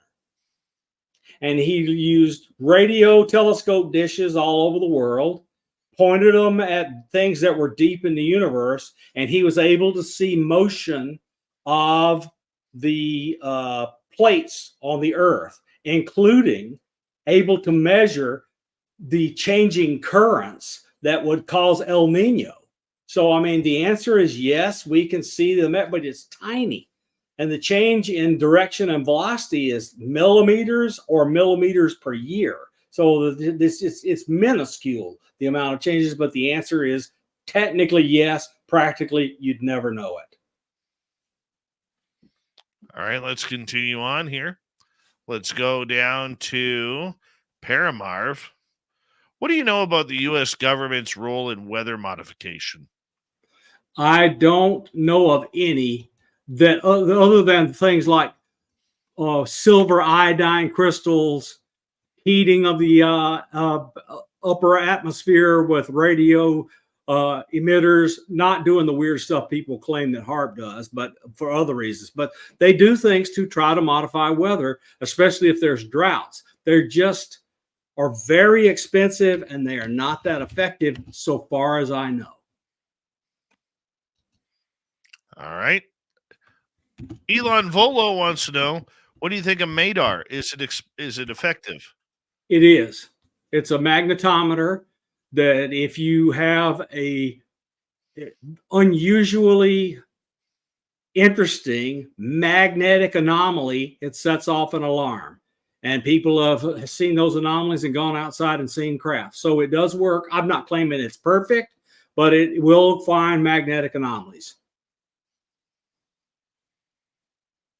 All right, let's continue on here. Paramarv again. Oh, we already asked that. So only got to ask questions once, chat room. I will get to them. Let's go to Super Crazy. Is the national security threat that Mike Turner divulged today have anything to do with UFOs? I do not believe it does. I believe that the Russians have launched test vehicles into orbit. The purpose of these test vehicles is to test their ability to set off nuclear weapons, which would disable all of our spy satellites and leave us deaf, dumb, and blind. So we have the ability to find out if it has radioactive material on board. So right now, all they're doing is testing, but we're letting them know that we know what they're doing to try to get them to stop. I think Turner did not show great. He did not show his big boy pants putting it out the way he did. He's got everybody in the intel community, DOD, and the White House mad at him. All right, let's continue on here. Let's go to Dizzy here. Bob, do you think we will ever get a place to where the DOD will say, okay, let's work together on this? I don't like the good guys versus bad guys thing. Well, desideratum, if the Congress and the president destroy the special access nature of this work so that it gets to unclassified pieces, for official use only, government eyes only pieces, secret, confidential, and the top secret, etc., but not in these special access programs and not under the atomic energy rules. The answer is it's possible, but it's going to take all of these actors working together before we get there. And so the thing that I'm going to tell you, the thing that upsets me most is that I believe, given all of the people I've talked to and all the people I know and all the people who tell me stuff, that the secret keepers in the UFO world have covered up basic fundamental science discoveries, like how electrogravitics actually works, how very powerful energy sources can be produced. And that's fundamental science that should never be classified. It's like classifying 1 + 1 is 2, or it's like classifying that uranium isotopes give off neutrons and can be put together with critical mass. Is that a danger to you that you know that, Dave? No, because we control it. They should take the applications of all of that science and its engineering to classify things and make the classified applications classified, not the basic science. I'm hoping, desideratum. I'm hoping. Candy wants to know, who's behind all the chemtrails, Bob? Well, I see lots of, stratospheric vapor trails coming behind airplanes, but I have never once seen a thing that I would call a chemtrail. So I'm just not the right person, Candy, because I don't think I've ever seen one. And I haven't seen anything credible for me personally to know they're real. Maybe they are, but I'm just telling you I'm ignorant. All right. Let's continue on here. Wild Man's mom is asking, do you ever worry about getting in trouble for the info we learned from you, Bob? Well, I have gotten in trouble. So after I retired from doing classified work for the government, I began talking about it because I got sick of all of it, and they removed my security clearance for not getting approval to say some things. But I never revealed any classified data. Everything I ever said was unclassified, but they did not like I did not ask for permission. That's a big one there. You know, I mean, how careful do you have to be, Bob? You have to be careful. Like, you know, people know now that I've been on a submarine. I will never tell where I was or what I was doing or who I was doing it for. I will never tell it. They put me in the jail in a heartbeat, but I can say I was on a submarine. You just don't know where I went. Not going on a submarine, man. Not doing the submarine thing. Candy again is asking, is the moon populated by humans? If so, how many? I've given enough, I've talked to enough people and talked to enough experiencers and remote viewers, etc., that say there are entities on the moon, and none of them tell me they are human. They're not human, according to everyone I've talked to, but I don't know myself. I'm just telling you what I've been told. So do you believe then that we do have bases on the moon as we speak? I believe there are bases on the moon on both the near side and the far side.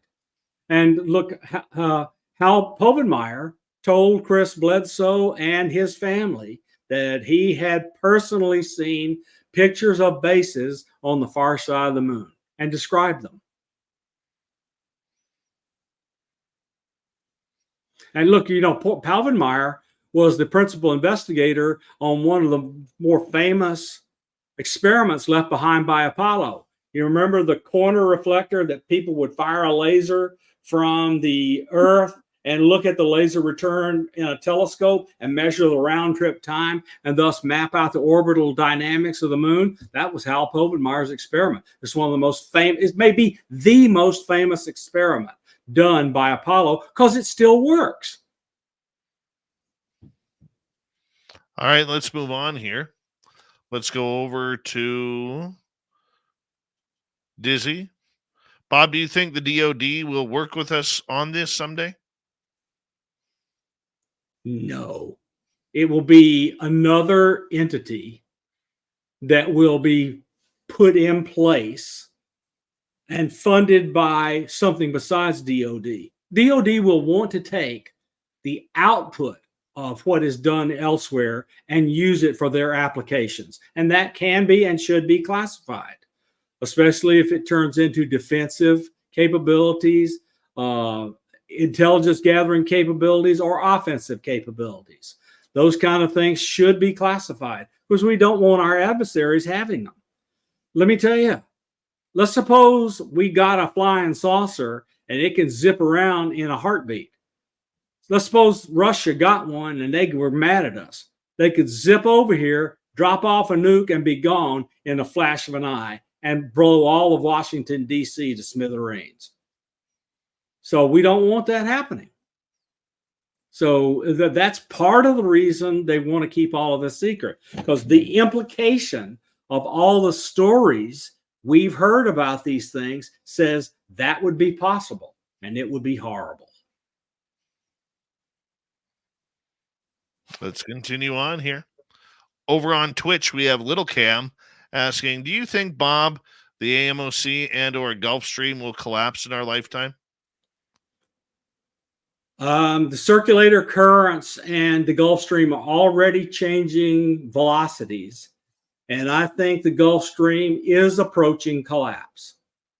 And if it happens, I'm telling you, Britain and Northern Europe are going to turn into a popsicle because the Gulf Stream is the only thing keeping them the least bit temperate. So let's hope it doesn't happen, though it's headed in that direction.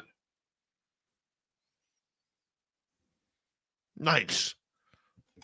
They might improve their hockey teams then. Let's go this way. Super Crazy is asking, do you think all U.S. presidents were read into the UFO program since their inception? I don't believe all of them were read all the way in. Some of them were read all the way in. Like Truman and Eisenhower, they were certainly read in. I don't know if Bill Clinton was all the way read in. I'm pretty sure Obama was read in. But there you go. I just don't know the answer.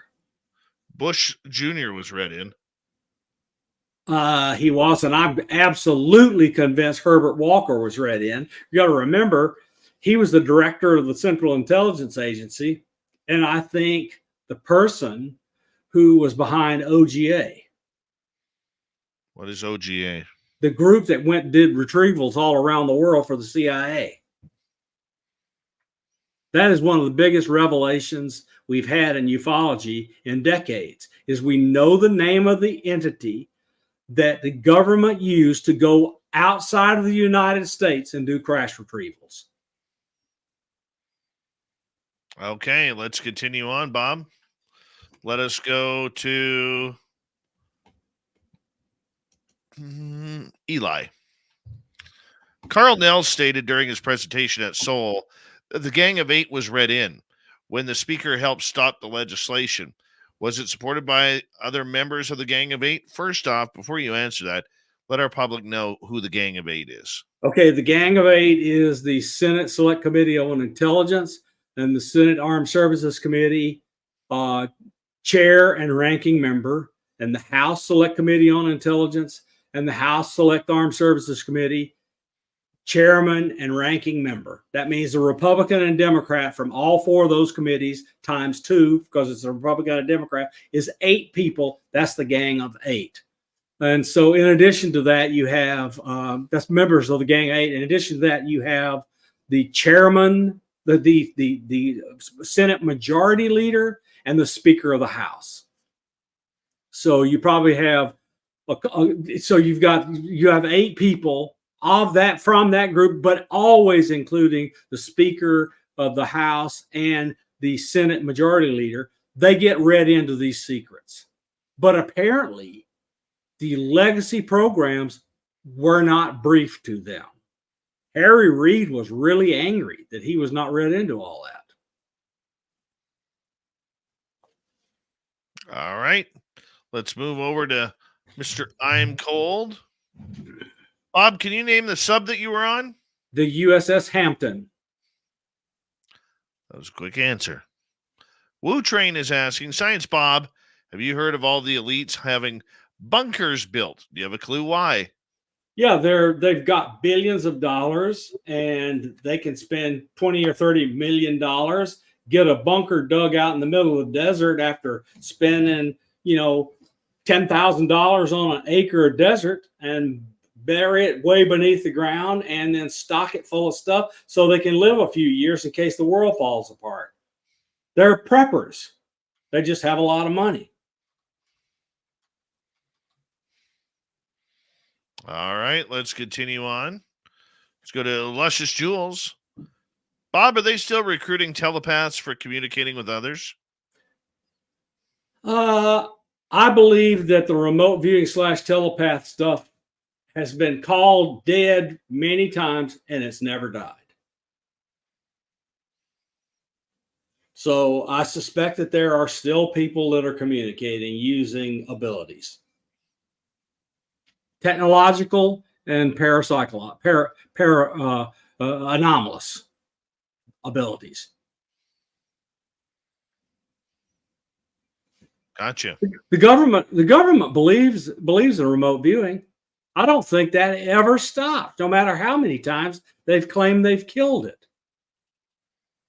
I think Joe McMoneagle still does work. And a lot of our friends with Angela Ford, she definitely worked until she just had to retire. For the DIA and others. I mean, just these people we know, they continue to work. And Daz and those people, they still do remote viewing work. Now they're mostly doing it commercially and doing ARV and prognosticating Bitcoin and cryptocurrencies for money. But I mean, they still on occasion look at really interesting stuff. And I suspect that they do it as contract work for the government.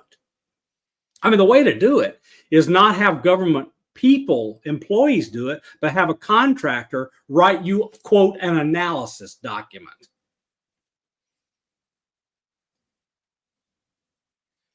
Oh, that makes sense. Let's go to Elon.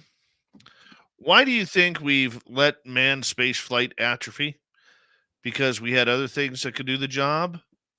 No, I just think that at the end of the Nixon presidency, we had the decision to make. And it was, do we go onto the moon and Mars, or do we do something different? And the Pentagon and others wanted low Earth orbit capabilities to put up a massive collection of satellites to keep tabs on everything on the Earth. So we spent decades of building out the most unbelievable reconnaissance satellite constellation you can imagine. And it just is, we needed somebody like Musk and others to come along, technology to get cheaper, people to get better trained, and people come along with deep pockets and an undeniable urge to see things done right. And Elon Musk has brought us the real space age. You're going to be able to launch a kilogram of mass into low Earth orbit for $1,000. I mean, 10 years ago, that was millions. 5 more questions, Bob, or 6. We have 4 minutes. Sure. Marv wants to know, since we discussed the Gulf Stream, what about a pole shift? They say we're past due for one. The magnetic pole is moving pretty quickly, and I think it's probably close to time for the magnetic field to shut down and we reverse poles. It's about time. It's about time, and I think we can see it happening. But look, the science fiction has not done this a good job. What will happen when the magnetic field shuts down and moves for a while is we'll have a few thousand more cases of cancer every year over the whole Earth. It'll be a bump.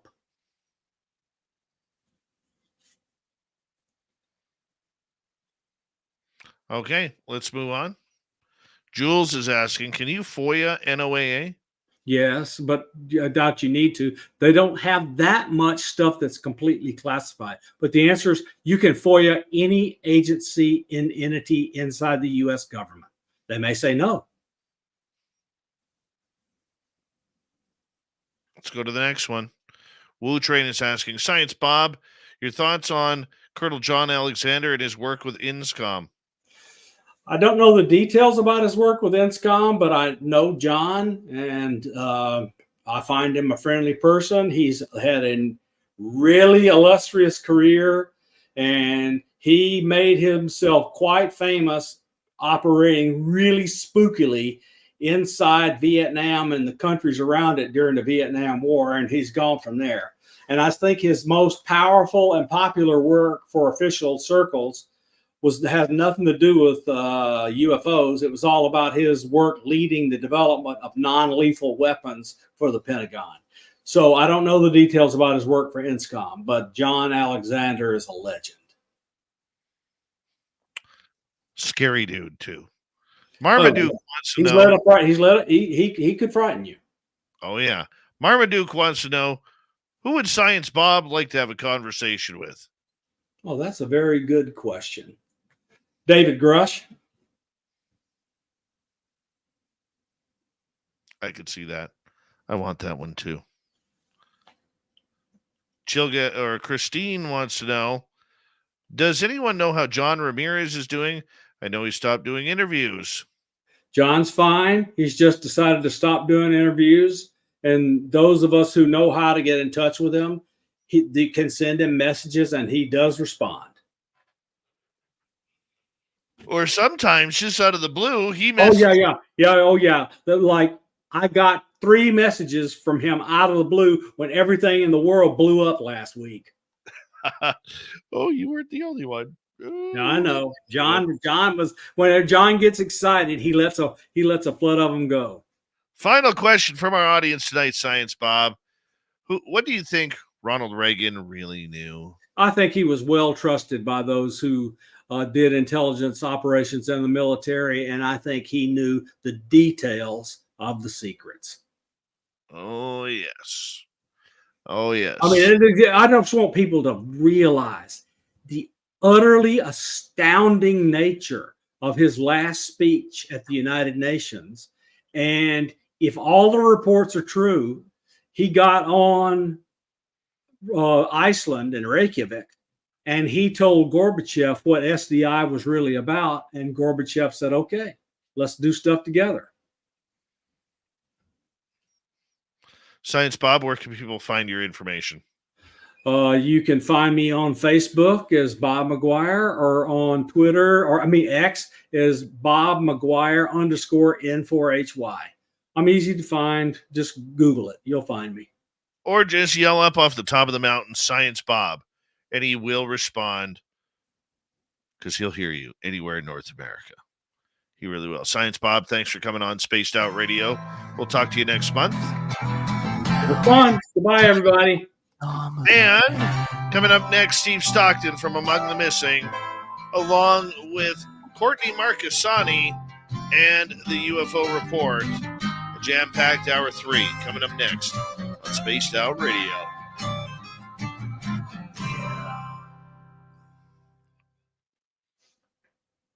Good job, Science Bob.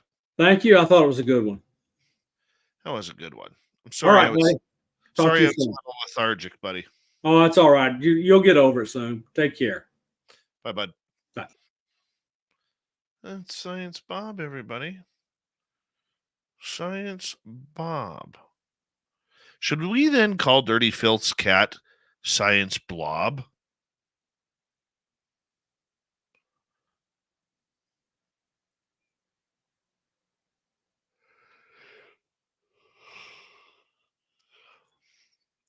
I apologize for the yawning, guys. I am exhausted and my blood pressure is up tonight. So I'm not feeling 100%. I had a warm bath before the show. I know you don't really need to hear that, but just didn't really calm things down. So I'm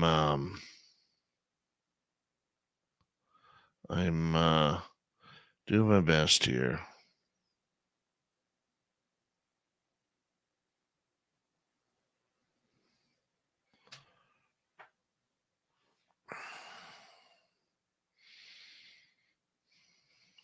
I am at home, Candy. We got another hour. I'll make it.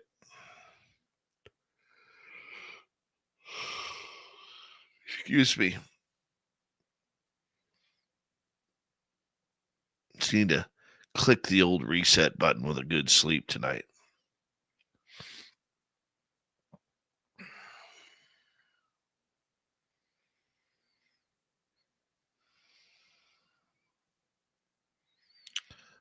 What kind of flush?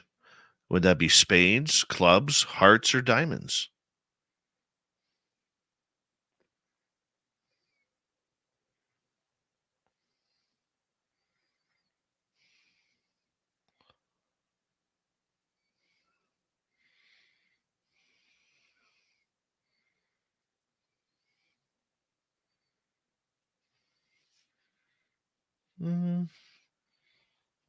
No, it's white.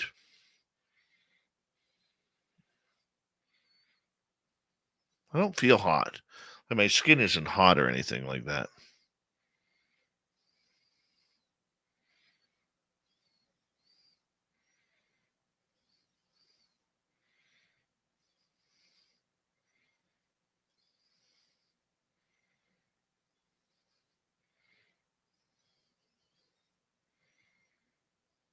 Pick either the red suits.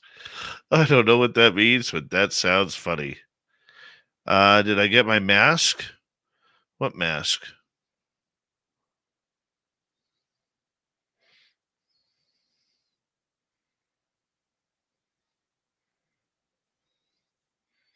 Gotta be Diamond Dave?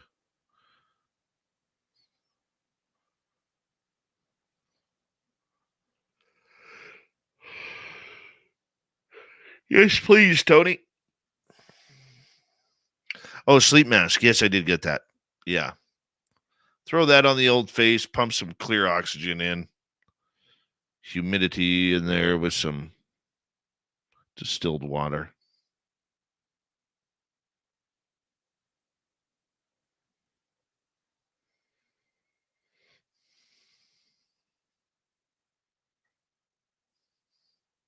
Yeah, my sleeping is working much better.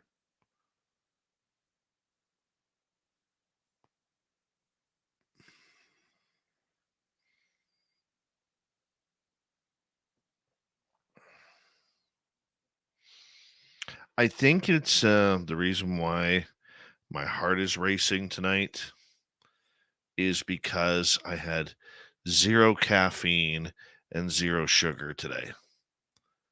And a lot of times, um, when I go without sugar, like I can feel like the no sugar headache going on right now.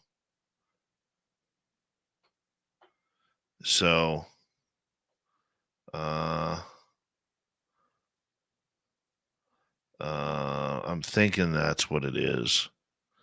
No, I've been cutting down. I haven't gone cold turkey, but I've been cutting down quite a bit. So,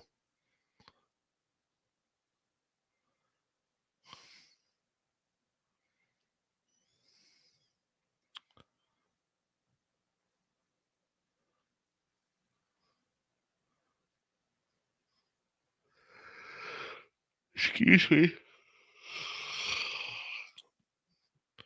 I don't even drink coffee.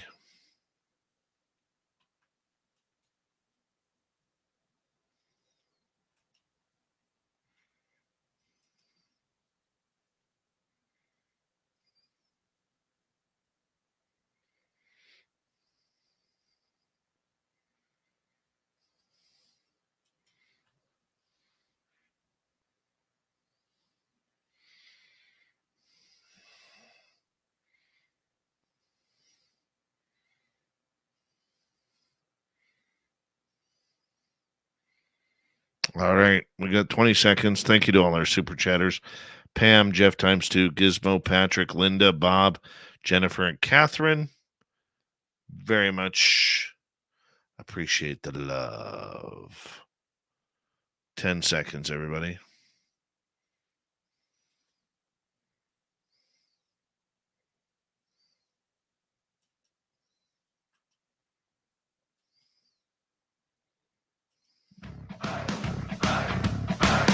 Would you like to connect with us? Head to spacedoutradio.com for all your latest show info. Now, back to Dave Scott and SOR. Here we go with the third and final hour of Spaced Out Radio tonight. My name is Dave Scott. Very much appreciate earning your listening ears wherever you are on this beautiful planet we call Earth. Hi to everyone listening in on our terrestrial affiliates around North America, digitally on Odyssey Radio, TalkStream Live, and KPNL. All of our archives are free. Join us at youtube.com/Spaced Out Radio.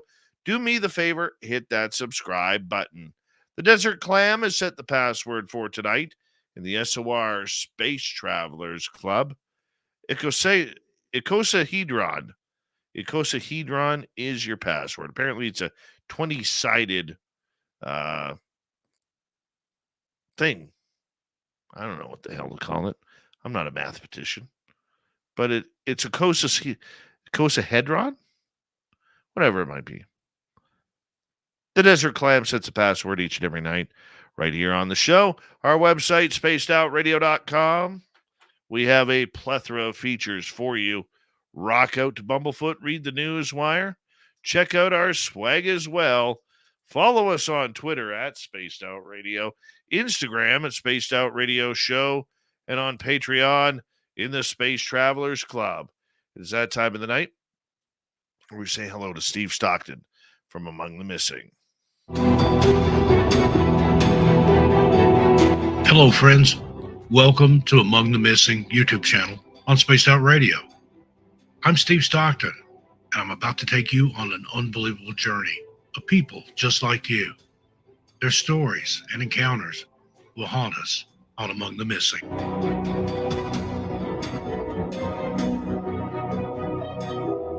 We have the disappearance of Kathy Moulton. On September 24th, 1971, 16-year-old Kathy Marie Moulton disappeared after school in the downtown area of Portland, Maine, after being dropped off by her father to go shopping. Kathy was supposed to take her bus home for dinner and then attend a dance at the YWCA with friends later that night, but she never returned.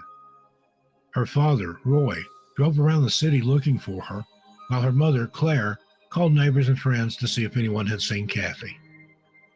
The search for Kathy was marked by frustration. Investigators seemingly failed to investigate why she'd gone missing, and witnesses were unwilling to explain what happened. Retired Portland detective Kevin Cady, who worked on the case in the 1990s, said, quote, "This wasn't in the press. This wasn't a big talked about thing like it might be today with social media. It certainly would have gotten a lot more fanfare now," end quote. The attitudes of the era were that she was probably just rebelling or protesting or ran off with her boyfriend if he got drafted. It was not taken with the seriousness that it was to our family, said Kim Higgins, Kathy's younger sister. In the years since Kathy's disappearance, detectives painstakingly pieced together her movements on that fateful day. They theorized she was taken from Portland against her will by an older boyfriend and his acquaintance. She was prevented from leaving while working on a potato farm in Aroostook County, then died on a Maliseet-Tobique First Nations reservation in New Brunswick. The Moultons never stopped talking about Kathy and pushing the police to do more. Roy Moulton died at age 92 in 2017 without ever knowing what happened to his daughter. Kathy's body has never been recovered, and no official suspects have been named in the case. This remains one of the oldest active missing person cases in Maine and the United States. Kathy was last seen wearing a navy short-sleeved wool dress, a navy double-breasted box coat with brass buttons, and carried only her brown leather bag. She had had 2 eye teeth removed prior to getting braces. If you have any information regarding the disappearance of Kathy Moulton, please contact the Portland Police Department at 207-874-8479. And thank you to Steve for coming on in on Among the Missing. And, we do that every Monday through Friday night, kicking off hour number 3 of the show. And, yeah, that's pretty much it. Guys, I'm going to call it the night here. I know I don't normally do that. I know I've just kind of messaged Courtney not to come on in. I am just needing to get some rest. I hope you all understand, and I appreciate that. And I really hope that we can do this all again tomorrow night. We got a great show tomorrow night. I'm just not feeling good right now, and I got to go get some rest.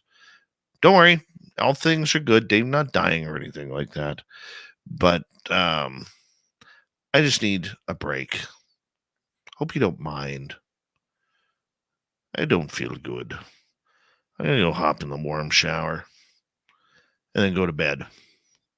So I'm going to call it the night. I do apologize because I know you guys like it when we're here for 3 hours a night. And I like being here 3 hours a night. If you want to do me any favors, you could send me some healing. Give me your healing powers. Throw it all on my shoulders. I could use some. But if you really want to help me, come to Reno. info@spacedoutradio.com. info@spacedoutradio.com. And come join the SOR team for the fan party, May 10th through 12th. Shameless plug, I know, but hell, it's a lot of fun. We get to hang out. We do. So I'm going to call it the night, and I'm just going to go relax. Thanks, everybody. I love you all. We'll see you tomorrow night. Our guest tomorrow night, Mark Marinaccio, UFOs, Aliens, and Skinwalker Ranch. We're in for a great show. This guy's worked on television shows at all of them. It's going to be a lot of fun, man. A lot of fun. So make sure you check that on out. And I'll see you tomorrow night, guys. You all take care. Good night. Oh, hold on. I hit the wrong button.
healthy, my friend. You too. If you need bail money, give me a call. Always, Dad. Take care. You too.